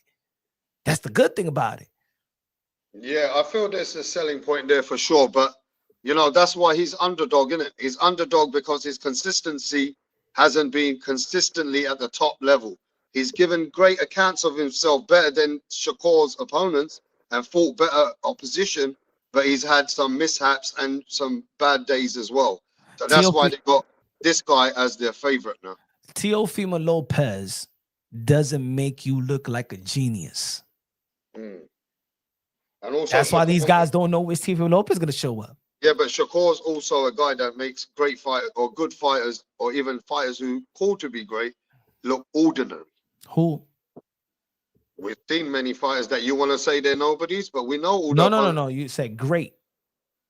I mean, Oscar Valdez in his time, and that point, didn't he reach any greatness in his division? Was he not a great fighter in his division? Oscar Valdez, yeah, but put it this way. Oscar Well, you're not. Valdez is the same quality fighter with the same quality wins that Stephen Fulton had. Right. But at that division, he was unbeaten. Never lost. Stephen Fulton. Right. But he also, with Oscar Valdez, Shakur don't get the credit. Right. That now But one thing about the haters. though, one thing about Shakur Stevenson, he eliminates so many people's fucking offense, bro. So my thing is, okay, if you say who against, they're not against Lomachenko, but they're against these De Los Santoses, good fighters that have gone back and come back and shown they can win against other good fighters, not great fighters. But what we see with Shakur, he eliminates fighters. So my thing is, if Teo got that greatness in him, can Shakur eliminate Teo and make him look ordinary? That's where we are with this. Because if Shakur makes Teofimo look ordinary, then Shakur needs to get all the praise that he can ever get. See, I've been a fan of Shakur Stevenson. And everybody knows I'm a fan of Teofimo Lopez. I rock with Teofimo Lopez, support Teofimo Lopez. I think that Teofimo Lopez is going to win. But if there's anybody that got the intangibles to upsetting that at Teofimo Lopez best, will be Shakur. That's why I always say that when the smoke clears, it will be Teo versus Shakur. But is people going to debate the true or the narrative? So I always thought that Oscar Valdez, that was a good win. He beat Miguel Burchell. That was a good win from Shakur Stevenson. The people that wanted to downplay the Oscar Valdez win is when people want to debate Shakur and Tank and try to diminish what Shakur did because people trying to diminish what Tank did. And I think that people are making their assessment of the narrative. Because when it comes to Teo and Devin and Shakur and Ryan and Tank, the fan bases create all these narratives and negative narratives. Oh, but Tank hasn't fought nobody. Then the Tank fan base, but who the fuck is Shakur Stevenson fight? So they downplay the resume. Oh, but you know what I'm saying? He's an emo chick. But Devin fought this person, but they was already out. He's fighting old fighters. And that's what people are debating. But if people just want to be strict and keep it unbiased, logically and objectively, and give respect to who they beat, who they fought, what they have accomplished. The Oscar Valdez fight was the best victory. It was not fucking Cepeda. People saying that Cepeda was the best victory because people for the first time saw that Shakur Stevenson is just going to stand there and fight somebody. That's why people say that that's the best performance. No, the best performance of Shakur Stevenson was the Oscar Valdez. But I did a poll, Rap. I did a poll, and most of the people pick Cepeda. So now, if I'm debating, they were hyped up. So exactly. So if I'm talking about the Cepeda shit, if that's his best victory, like you telling me that's his best victory, because I think the Oscar Valdez is his best victory. If that's his best victory, you're telling me that you're going to compare that with Teofimo Lopez's best victory of Josh Taylor and Vasily Lomachenko and walk into this fight this Saturday. Teofimo Lopez need to prove to the world. While Shakur best performance and best win is Cepeda in people's eyes, people got to be smoking that good crack, that Pookie crack, that Samuel Jackson crack. It's not even just that theory as well, bro. I think the theory is also not what Teo's done good against great fighters. It's actually how he's looked against fighters that Shakur would have washed. Like these Nakatanis, like these Stevie Claggett, like the fucking Sandor. Did he watch De Los Santos? So people feel that Shakur, when you look at his fights, how he fights all these guys, that 90% is all his fight. And with Teofimo, he's out there fighting some of these guys and it's not looking good for him. So people believe that Shakur would make those fights look easier. Overall, that's how they're overall spreading in everything that they're watching. Yeah, because they don't want to. They're not just going by this and that. They're going by their eyes, what they see. They don't want to admit that Shakur Stevenson. I mean, the Shakur Stevenson greatest wins are Teofimo Lopez mediocrity. Yeah. Sandor Martin was a substitute to Jose Pedraza. He wasn't supposed to fight Sandor Martin. That was a replacement. Sandor Martin retired Mikey Garcia. Yeah. So any other of Shakur Stevenson opponent, Sandor Martin had the best win out of anybody of his opponent outside of probably Oscar Valdez and Miguel Burchell, beating Mikey Garcia. That's who Teo was fighting, but it's mediocrity. For Teo, the greatness of Shakur is mediocrity for Teo. Tio performs like that versus William Cepeda. If Tio performs the way that Shakur Stevenson performed with William Cepeda, people were saying Teofimo Lopez got hit too much, 272 times. Shakur Stevenson got hit, and he's the greatest, and he's the best defensive fighter. Teofimo Lopez get hit 272 times, 100 more times that he got hit by George Cambosa. People were saying, oh, look at Teofimo Lopez's face. How the fuck he go 12 rounds with William Cepeda while Tevin Farmer dropped him, where his power was at? Everybody will be crucifying Teofimo Lopez one of the greatest performers of Shakur Stevenson. Yeah, I think at the end of the day, we have to also acknowledge that Shakur's never fought man of Tio's level, right? So by acknowledging that, that's when we're going to see if Shakur's great on 31st of January. We will only see. And if Tio wins, what does he got to prove? What the people are going to say? Well, you got to fight. You got to beat Devin Haney, or it's still. But see, you're saying that Shakur ain't fought nobody like that, yeah? So no. I remember I said if people want to keep it real or people want to debate the narrative, I like the win with Oscar Valdez. I respect the win with Jamel Herring. I respect the way that he beat. That's why I keep on saying people stop bringing the Ortiz. Respect for Shakur. That's why I said people need it. That's why people need to stop bringing the Ortiz and the Sandor Martin. I know that Shakur is capable of taking risk. We saw when he became a champion versus Jamel Herring and stopping Jamel Herring. We saw how he dropped Oscar Valdez. We saw how he put some power punches versus Consorcial. We saw how he became a champion 135 by beating Yoshino to beat Nakatani. So Shakur Stevenson is not this runner that people call it. We saw him run one fight that I gave him the benefit of the doubt of being injured. He apologized before with Nakatile. He said he will never perform like that again. I'm saying the people are not respecting Shakur really even the way that I respect Shakur. I'm going by what people are saying. So if Shakur Stevenson best win is Cepeda, then don't talk to me about when you're trying to shit on Teofimo Lopez because his best was Lomachenko. So respect Shakur, respect Tio, and analyze boxing the right way. And I think that people will come up with a better way to assess the fight and probably a better prediction instead of saying that Tio fought, look how he fought Will Ortiz and Sandor Martin. Shakur could do that, so Shakur's gonna win. Shut the fuck out of here. Shakur doesn't fight like them. Now my question is this though: Shakur knows that he wants to gain some kind of respect here as well. So from what he's saying, that he reckons he's going to stand there with Tio and actually gain some respect. Now, you know, I can see that happening. I can see him standing in the middle of the ring and actually, holding some parts of the fight and actually willing to trade at some points. He's not a total guy that's just going to move and run. He's going to take his spots. So I believe Shakur's going to want to prove something to the fans that, guess what? I fucking didn't move like that against Tio. I fought Tio as well in certain rounds. What does Shakur need to prove and what does Tio need to prove in your eyes? I think Shakur, in maybe in some ways, not just to be defensive and pop shot and win certain rounds just by points, just by gaining few points and just calling it in the round. I like to see Shakur show that he can also dominate certain rounds against Tio, then he'll get that respect. What is domination?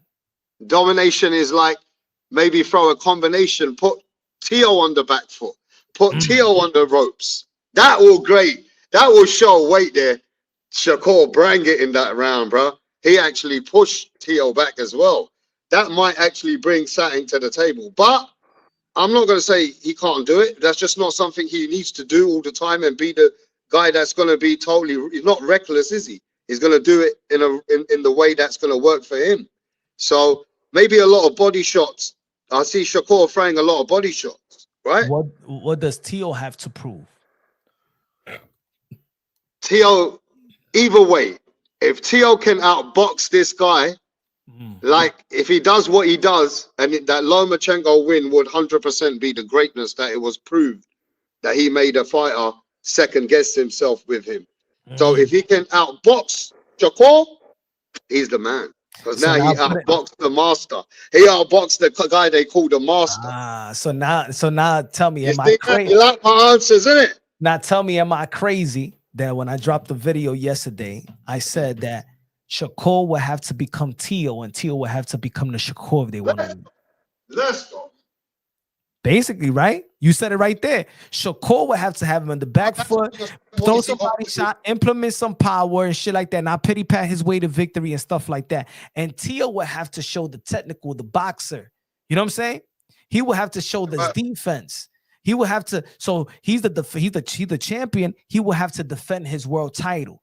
Shakur Stevenson is the challenger. He has to go out there and seek and win the title from the champion. So I'm saying, but the good thing about it is I believe that Shakur is capable of that approach. And I believe that Tio is capable of that approach. What makes them a very versatile boxers, both of these guys. I see. Now, is this though? Is Tio good? Is he that kind of fighter that can make Shakur need to throw more? I think so. Because that's the difference. He's got to make Shakur a little bit out of character. I see. Put it this way. If you do the film study of both of these fighters, have we seen Teofimo Lopez on the ropes versus Lomachenko in the later rounds? Yeah. Did we see him in the ropes with Josh Taylor as well? Yes, sometimes we did. Did we see him in the ropes versus Arnold Barbosa when he was making the mix and pay and stuff like that? Did we see him in the ropes versus Steve Claggett? Not for long. But what I'm saying is that he could. We seen him there because he's setting traps as well. Remember, Tio sets. He's a counter puncher, so he sets traps. So if he's letting you walk, if he's on his back foot, Tio is setting. I think he's going to be he's comfortable. He's going to get comfortable because now you coming after him. He's a counter puncher, so he love that shit. You know what I'm saying? So if Shakur Stevenson is coming at him, either it could be a strain for Shakur and it could be it could be a strain for Tio. I think Tio, if he throws more punches, this fight, I'm predicting that Tio is going to throw in the 600s. I'm predicting that Shakur is going to throw in the 500s. And I'm looking just like what we saw yesterday. Muretaya won a close fight, but Muretaya threw in the 600s. Andy Cruz did good. I don't understand a lot of people. Now, a lot of people all of a sudden, I'm reading shit that Andy Cruz did good in the championship rounds. He just couldn't. He couldn't fuck. I'll be honest though, Punch. All this is all back and forth. Yeah, you know what I'm gonna do fight night? I'm just gonna do one simple thing: whose punches landed cleaner, whose punches landed efficiently, and who was more in control of the fight. Simple as that, bro. And that would give me the winner that I'm looking for. And I just need to see punch placement, clean punches. Everything else is irrelevant. I just need to see who had the better game plan, and that will tell me what I need to see. Yeah, and I'm a trust who I've seen it before at the highest level. I can only predict what I've seen. Also, I could I could expect something, but when it comes to Shakur and Tio, we've seen enough of them, and I'm gonna predict the better game plan. Who is trainer of the year, Wally or Tio Senior? I know that Teofimo Lopez Senior, when he's on, he'll come with the game plan versus Loma. He'll come with the game plan versus Taylor. And when he said, it was my mistake with the George Cambosa, he took accountability. I said, we going back to Slick Gordo. When Arnold Barbosa, that was Slick Gordo. A lot of people like to say, yo, did you hear Teofimo Lopez Sr. with George Cambosa? Go watch it. Go watch the tape with Barbosa and hear Teofimo Lopez instructions. He did everything. He said he did. Tio did everything his father told him to do, and he did it beautifully. So I know what to expect. I never heard Wally. I never heard anybody saying that they want somebody to train with Wally. So why can't I say that Tio's gonna come with a better game plan? I have respect to Wally too, but I think that Tio have the right game, is gonna come with the right game plan. I think he got wrinkles to his game. I think he got more athleticism. I think he got more. I think he's proven more. I think his skill set has been tested at the highest level by southpaws, by the best southpaws in the game. But how's he gonna expose him then? How's he gonna beat Shakur Steven by? Where's he gonna expose him? I think that Teofimo Lopez is gonna expose him with not expose. To be honest, I don't even think they expose. I think he's just gonna do more. Yo, can expose him much. I think he's just gonna do more. Where? I think without punching him and mixing the punches from downstairs and upstairs. I think his jab. Can he land the better punches? Can he land the cleaner punches? I think he's gonna land the more effective punches.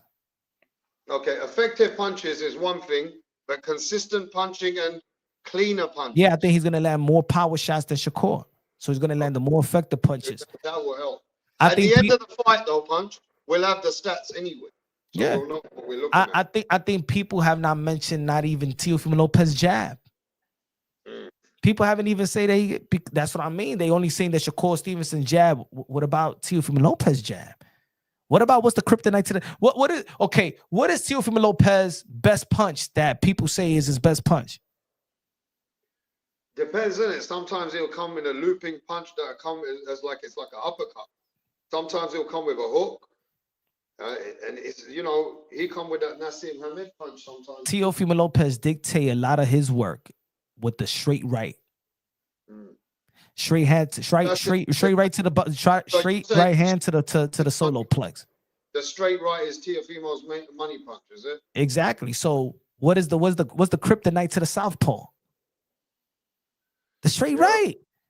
So why people don't want to break it down?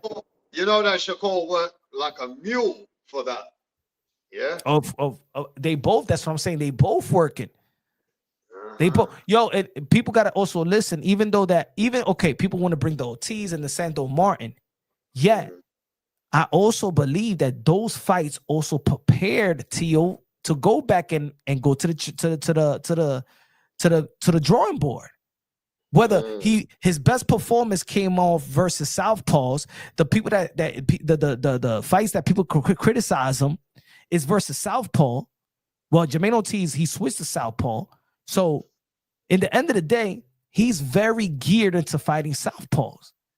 Teofimo Lopez hasn't lost to a southpaw, not even the amateurs. So this is a good fight. It's a good fight, but I'm just saying I don't want people to be crying as well, bro. Because this fight is what we know. If Teofimo wins, you got to salute Teofimo, bro. If Shakur wins, then you got to salute him. The winner of this fight is like a master. You know what I mean? This is the best of the best. Yeah, so, you know, don't be crying afterwards, bro. We know what the fight is. You can't rewrite history. You know, we know that Teofimo has got the fraternity slightly against him. We're not stupid. But it's always been against him too. Because Lomachenko. Say that again? I think it's always been against him. The Vasily Lomachenko fight. The Josh Taylor. Remember, he went at, he was hit. Remember? Going at ESPN, Top Rank, everybody. Yo, watch this, Punch. Somebody told me, earlier, it's in boxing, and I'm going to be doing the live in a bit. They look, Rapstar, here's my ticket. Shakur's going to school Teofimo Lopez. I said, what? He said, I'm telling you, Shakur going to school him. I said, how much you got? He goes, yeah, look. He got 2,000 because you can't win money on Shakur, right? Just to get some back. So, bro, some people are actually like that in this fight. You do know that, innit? You're hearing what's going on the YTVC yourself. You're not stupid. I mean, that what you just said is like a regular thing what everybody else is saying. So you already know that's what people are saying, bro. Shit, some people are saying that. And this is Americans. We're only saying the Americans, yeah? Hey, yo, Rap. The Americans are saying that Teo's going to get schooled. That's what they're saying, bro. I heard the same thing versus Loma and Josh Taylor. I heard the same shit about Lomachenko and Josh Taylor. Yes, this ain't new under the sun. Ain't nothing new under the sun. This ain't nothing new. Exactly. Not for me. I heard this shit already. Especially with Josh Taylor, everybody. There was somebody that filed that put a petition that said that Teofimo Lopez and that the New York State Athletic Commission should not let Teofimo Lopez fight because of his mental. And look how he won. Yeah, bro. So, hey, man, we're gonna see. The Americans are thinking this is it for Teo, bro. Hey. And if he wins, you know what? If he wins, people just gonna get. He's just gonna get more haters. Look, Timothy Bradley and all them, you know, Timothy Bradley and certain black American individuals. Man, he thought that Richard Comey was gonna win. He thought that Richard Coleman. You know what make people sound geniuses? But you don't want to know the truth or what? You do know there's a lot of people that because he said that bananas, the monkey shit, and he went here and there. There's a lot of people that actually want to see him lose. You get what I'm saying, bro? And then what? America. And guess who's the guy that says, "Man, stop saying that." Teofimo Lopez is not a racist. Who said that? Shakur. Exactly. Who's the guy that says, "Man, Teofimo Lopez is undisputed"? Shakur. Let me tell you something about these guys right here. Shakur, out of his opponents, respect Teo more than anybody else. Is because they can't. That's one. They can't lie to one another in the senses they saw each other come up. You was winning, I was winning. You can't. You know why you can't. You know why I believe that both of these guys, they will talk their shit, but they don't go overboard. Like you could see that they're just competitive. They don't hate each other. They don't really got beef. Even Shakur said it. Because they're gonna be, if people want, there's too much, they link to one another for a long time. Ever since the amateurs, look, they did an interview. Shout out to Sean Zito. He was the USA boxing coach. And he was like, yeah, man, these guys was always around and cool and stuff like that. So what's gonna make Shakur comfortable is that because he feels like he knows Teo for a long time. That's why I think that Shakur is going to take risks. He's going to take risks. I believe so. Just like Devin Haney took the risks versus Ryan Garcia, it's because he knew Ryan Garcia. He wasn't. He already fought him enough time. They sparred each other. They been following each other since they was young teens. So Devin Haney was more confident fighting Ryan Garcia than even how he approached George Kambosos in the first fight. He's more comfortable fighting Ryan Garcia than he did with Jose Ramirez because he knows him. Hey, both of these guys have been studying each other for so long, bro. They're going to be comfortable out there. They're going to be comfortable. Maybe Teofimo might be comfortable and he'll just be able to do what he's doing. Oh, that's why that he's going to be comfortable. But you're going to see, but people are going to see the side of Teofimo Lopez. Remember, both of these guys got it. I believe, to be honest, and I'm not just saying that because I said when the smoke clears, it's going to be Teo and Shakur. Both of these guys got a chip on their shoulder. But the thing is with Teo, in my opinion, Teo didn't come with no hype. He didn't come with no cosigner. He didn't come with Floyd Mayweather and Bud Crawford or Andre Ward saying that he's going to be the next, that he's going to be the best. He didn't come like a Devin Haney with Roy Jones Jr. and Zab Judah and shit like that. Everything he earned was straight from the mud. Any hype that he earned was his hype. Anything he did was he got it from the ground and up. No cosign, no hype. Not that you're going to be the next Roberto Duran, Chavez, Oscar De La Hoya, nothing. So I think that he got a more chip on the shoulder than Shakur. He want to be greater than everybody. Shakur wouldn't even fight his friend. Teofimo Lopez could care less than fighting Rolly. Teo wants to be the greatest. If that's the case, Punch, before I go, if Teofimo wins, that'll shake up the game. Like, there'll be a lot of people like, oh my gosh. Because a lot of people like these Crawfords, Andre Ward, Clarissa Shields will be crying. Them man's there. There are a lot of people out there that are going for Shakur. So there's a lot of American channels. You know what I mean? People, you know why people are going to be crying? You know what they're going to say, Rap? They're going to say this. Why the fuck did I bet against Teo? Again, that's what they're going to be like. They're going to feel stupid. See, Teo doesn't make you a fan. Teo makes you look at yourself in the mirror and make you feel like you don't know shit about boxing. That's why the pundits pick Lomachenko, when the pundits pick Josh Taylor, and guys on ESPN was picking fucking Richard Comey. He makes people look like you don't know what the fuck you talking about because you don't know where Steve Williams is going to show up. So now they're doing it again. They're doing it again. They say that Shakur is going to outbox Teofimo Lopez, like if Teofimo Lopez ain't showed you that he could outbox the best technician in the sport of boxing at the time of Vasily Lomachenko. He told you I could outbox you. They're treating him like he ain't shit. Exactly. He loves that, though. He loves that. I don't think nobody loves that. It's just that at this point, it's like, really? Really? I mean, you could think that he's good. You could think that he got a potential to beat me, but you still picking against me. I'm still the underdog. I'm the underdog. Mm-hmm. With this and even with this momentum, like put it this way, Rap.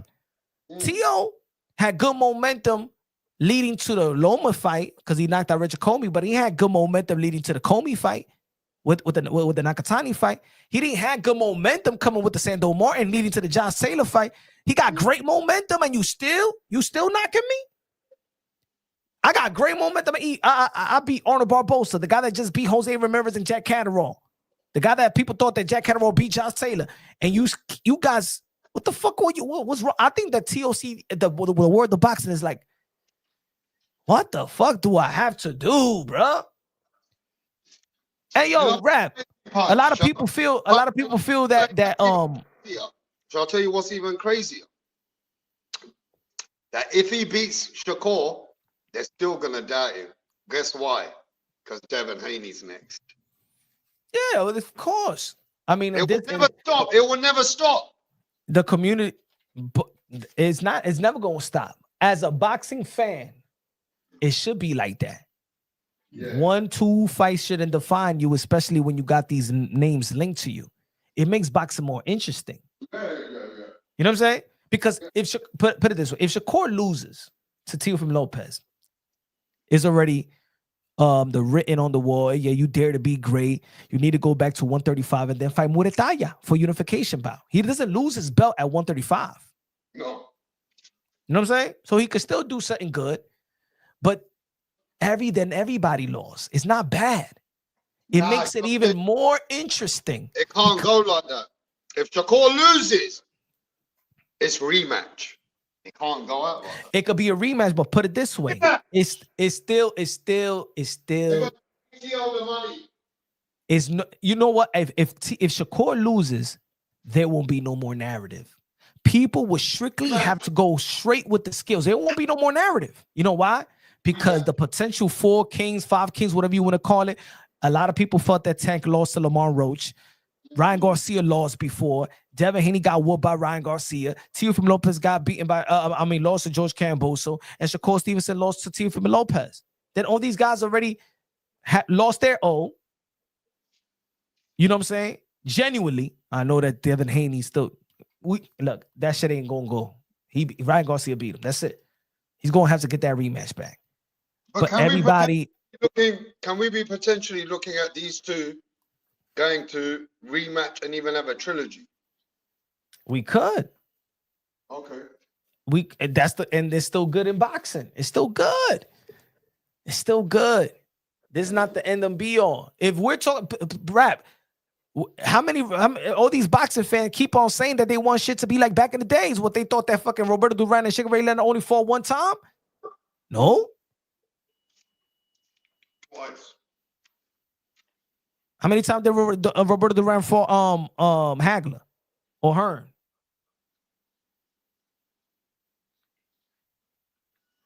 Hagler, I think he fought twice, isn't it?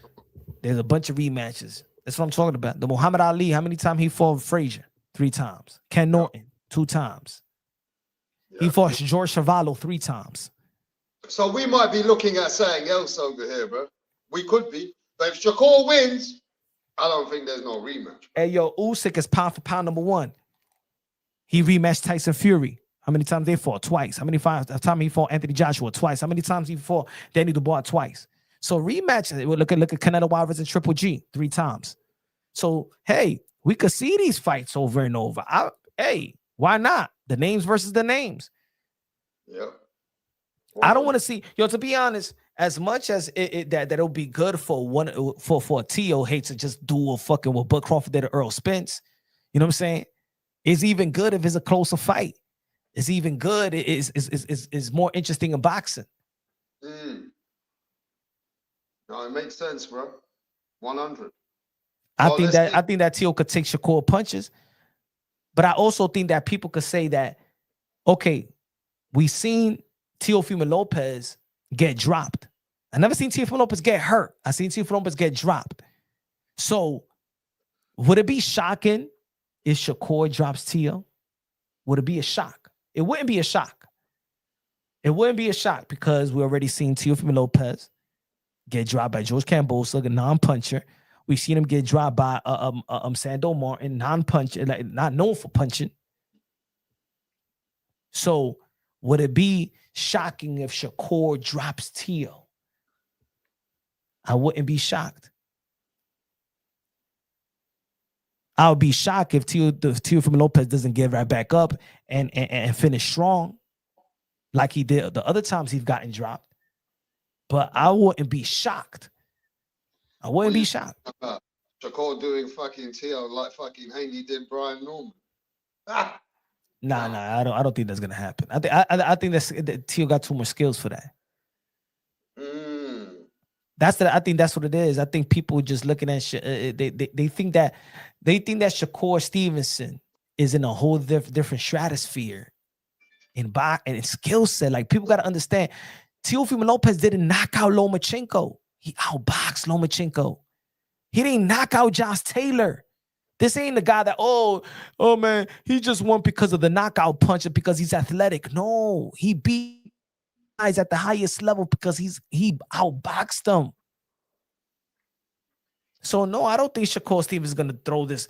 Oh shit! Oh my God, he's levels above a Teo. Nah, man, people gotta. They both Olympians, man. He won the USA Olympic trial, and Shakur won the USA Olympic trial. They just forgetting who Teofimo Lopez is for whatever reason.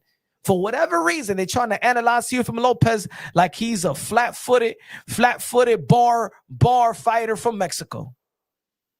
So I'll tell you what, you said it one time before yourself. That George Cambosa's fight that could have gone his way or either way is a curse for him. A blessing and a curse. Because they still fucking downplay him for that as well. Yeah, I can't wait, bro. I can't wait. There's certain fights that I'm not even there's certain fights that I'm like, get nervous and you know what I'm saying? If one of the fighters that I'm picking or supporting, I get a little nervous. You know what I'm saying? This fight, I'm just as confident as I was when he was getting that low. I'm even more confident. I'm more confident. Like, I feel like I'm already celebrating. Okay, if you're so confident, and before I leave, you're one of the only people that are even backing England's own Josh Kelly, where everybody thinks that Josh Kelly is going to get a whooping. But Josh Kelly and Adam Booth have trained vigorously for Backroom. So, I mean, that's even on the same day, right? So that's another fight that people can't be overlooking, but they're already overlooking Josh Kelly. They said he's going to get beat. I got Josh Kelly, bro. Okay. I got Josh Kelly on this one. And see, Josh Kelly wanted this one. He could have gone through other routes, but Bakram is looked upon the boogeyman at 154. The guy that nobody would have remember. Remember, Virgil Ortiz didn't want to fight Bakram. These guys ain't go that route. Boots Ennis was the IBF. Let's not forget Boots Ennis, the IBF champion. He got more relationship with the IBF than any other belt federations. He didn't go the background route. He went the WBA route. Wow. Josh Kelly put himself in a position to go this route for background. I'm telling you, man. I won't be surprised. And watch, right now, everybody talking about, I'm a big fan of Virgil Ortiz, one of my favorite fighters. One of my Boots Energy. You already know I've been talking about Boots Energy for ages, right? But I've been talking about Josh Kelly for ages. If Josh Kelly beats Bakram, he will be the guy. He will have the stadium fight in the UK. He will be dictating shit. He will be dictating shit. It's gonna go from Virgil, Funduro, Boots, all these guys, and he's gonna cut the line with this one. He's gonna be the guy. Josh Kelly will kill all the narratives when people use on the YGBC as casuals. Oh, he lost to this guy, so I don't trust him. Yeah, Josh Kelly will kill that narrative. People gonna wake up. They're gonna, when he beats Bakram, then people gonna go to the drawing board, and fans is gonna see the skills and gonna be like, yo, Josh Kelly can move like a fucking. Yeah, but Punch, he does really well like that. But to do it for 12 rounds is hard, bro. He has his moments, he can do it. But to actually sustain it for the whole fucking fight, he don't do that, bro. We'll see. Hey, yo, even the UK people have abandoned him. He's gonna shock the world. He gonna get, Josh Kelly gonna get this love. Josh Kelly's gonna get this love that even the UK people gonna be ashamed of y'all abandoning him. Yeah, we need that. You know that. Watch. Eddie Hearn will have to say these names because he hasn't even linked them up. He's been reluctant to say Conor Benn versus Josh Kelly. When Josh Kelly wins and Josh Kelly calls out Conor Benn is talking about going to 147 and calling out Ron and Devin. No, my brother, no. Let's fight this. That's the stadium fight in the UK. He's going to be forced to see Josh Kelly. And Eddie Hearn, Eddie Hearn, is going to be like, stadium, ching, ching. These are my both fighters. I told you that Virgil Ortiz and Boots Ennis was not gonna happen. That Josh Kelly could be fighting Conor Benn or Boots Ennis. Why? I said it just doesn't make sense. Why would Eddie Hearn, even though that's the fight that we all want to see, gonna give Boots Ennis to Virgil Ortiz when he can have that in-house fight with Josh Kelly and Boots, or Josh Kelly and Conor Benn, or even Conor Benn and Boots? That Virgil and Boots fight ain't gonna happen. I'll tell you what, Punch. That'd be the sweetest victory in the world if he pulled that off, because how his own country and the world abandoned him, right? And he's been fighting since for years, and now he's back to get the chance. To be honest, that'd be the sweetest victory for him, bro. Yo, my Saturday gonna start off great. If he wins, bro, Rap, to be honest, that win will be just as special. Me as a boxing fan, for me, because I've always been a fan of Josh Kelly, but it would give me it will make me feel like when Keith Thurman beat Porter. Wow, man! I remember 7 years later, Josh Kelly, when you called him, and we said, yeah, but we got to see a lot. You was going for Conor Benn. Yeah, I was good to go with Conor Benn, because overall, over the years, I look on top. So now we're gonna see Josh Kelly if he pulls it off. Yo, nobody got Josh Kelly. I haven't seen one person, bro, saying Josh Kelly gonna win. If Josh Kelly can beat Backroom, Josh Kelly beats Conor Benn. But he's got that. You schooled his ass, bro. I don't know, man. Josh Kelly got good feet, bro. Man, he got good feet. He got good. Hey, I'm gonna tell you, if he keeps that hand up just a little bit, I know that's part of his style as well. Disguise it, going to the body, disguise his left hook and shit like that. But if Josh Kelly could be just a little bit more defensively responsible, in my opinion, Josh Kelly, skill for skill, when I'm talking about the bag, at 154, top 3 in skill set. Josh Kelly is top 3 at 154. Man, only for the first 6 rounds, bro. Hey, I know. I'm gonna make you a believer this Saturday. If Josh Kelly pulls it off, bro, I'm alive that we England owe him an apology. You know what I mean? So, hey, man, you gave me a thought, man. Maybe I'll do that live soon. If he loses, I'm gonna be like, yo, okay, my day may go bad, bro. Yo, if he loses and my guy Tio loses, oh shit, bro, it's gonna be one of the worst. Hey, yo, we're coming in for smoke. Yo, it's gonna feel like when Roy Jones Jr. lost to Antonio Tarver, bro. That's the last time that I ever felt. You know that when you were a kid, that win hurt me, bro.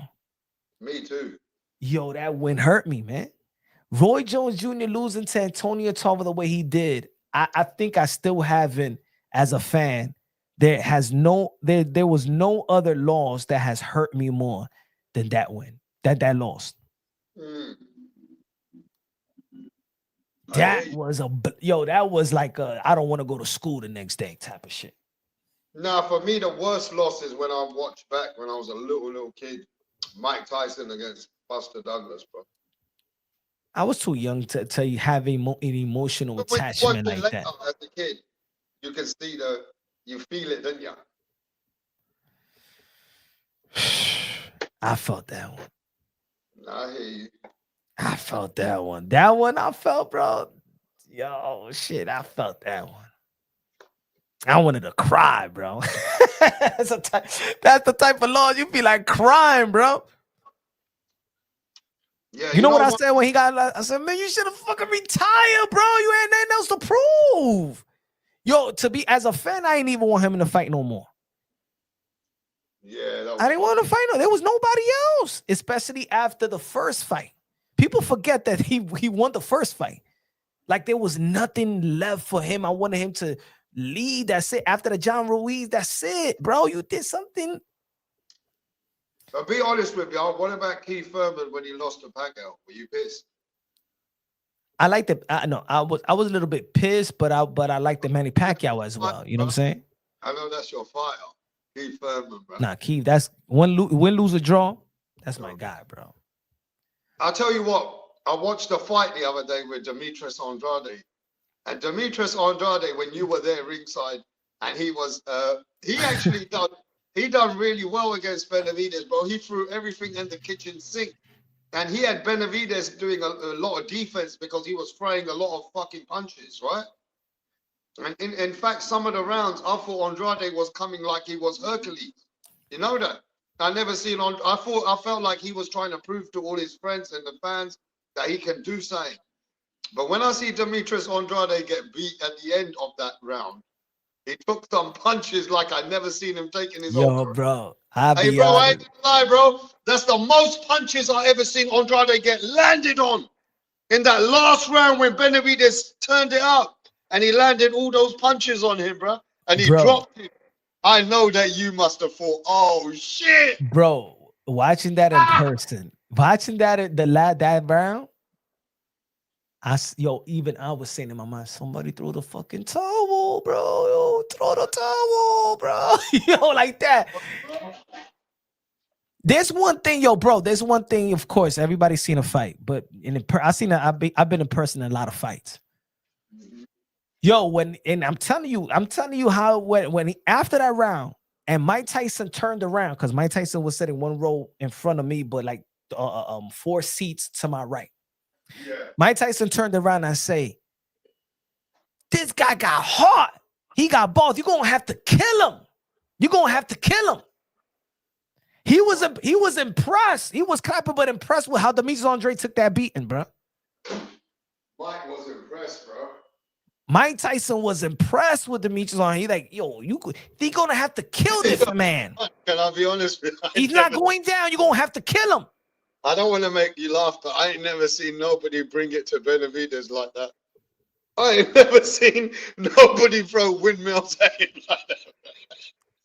Yo, Benavidez, you know what? Andrade went in there to fucking take his head off. Mm-hmm. But it's a wrong game plan, bro.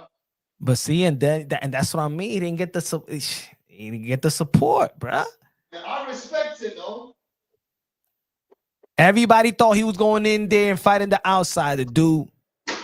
See, but that's what I mean is the inconsistent of people. Like we can't ask for something as a boxing fan, ask for something, and then when they actually do, then shit on them. You know what I'm saying? It's like, oh man, Devin Haney go fight with Ryan Garcia, and then he goes out there and then gets, hit like that. Still give him respect because you asked Devin Haney to do that. You asked Shakur Stevenson to do that. You asked Demetrius Andrade to do that. But then when they do that and then they get their hands and they get licked up, don't laugh. You ask for them to do that. Because if they do what they normally do or could do, that it'll be a long day for any fighter. It'll be a long day. That's why people they ain't. Canelo Alvarez did not want to see no fucking Canelo Alvarez fight Demetrius Andrade because we on as a Canelo Alvarez fan. If you're a fan of a fighter, you know exactly what he has trouble with. Yep. That's why. So stay away from him. Create a narrative and stay away from him. He ain't for nobody. He can't sell. Yeah, y'all motherfuckers are scared. I'm gonna do a live about that soon. Yeah, I won't talk too much, but they did Boo Boo bad, bro. They did him bad, bro. I'm gonna talk about it more in depth on my live. You know what I mean? Yeah, man. But yo, I'm gonna end this live, bro. When you gonna go live? In a bit. All right, bro. Yo, shout out to everybody in the chat. Shout out to everybody donated to the channel that smashed that like button. Y'all already know it's Punch Drunk Boxing. Support my guy, Rapstar Boxing 9 is the voice of the UK, London. We're gonna go live tomorrow, man. Everybody in New York, man, it's a storm. Stay safe. Stay safe. Eat well. Stay hydrated. Make good love. Good love it. Shout out to every Caesar in the building. Good looking now. My brother was the support. Shout out to everybody and everybody that didn't show up today. Shout out to the constant supporters. Shout out to my guy. I got to see my home girl, La Reina de Boxeo. You know what I'm saying? Jackie Hernandez, where you at, Jackie? I haven't seen you, Jackie, in a while. Hope she's doing good. I hope she's doing fine. Shout out to my brother, Queso, the humanitarian of the YTPC. Boxing Life. Who else I haven't seen in a while? Who else? Why else haven't shown back in a while? Fight Fury Films in the building. You see it. Who else I haven't seen in a while? Shy. Where's Shy at? Haven't seen Shy in a while as well. Hopefully she's doing good. You know what I'm saying? But everybody, man, love y'all. God bless, and on to the next.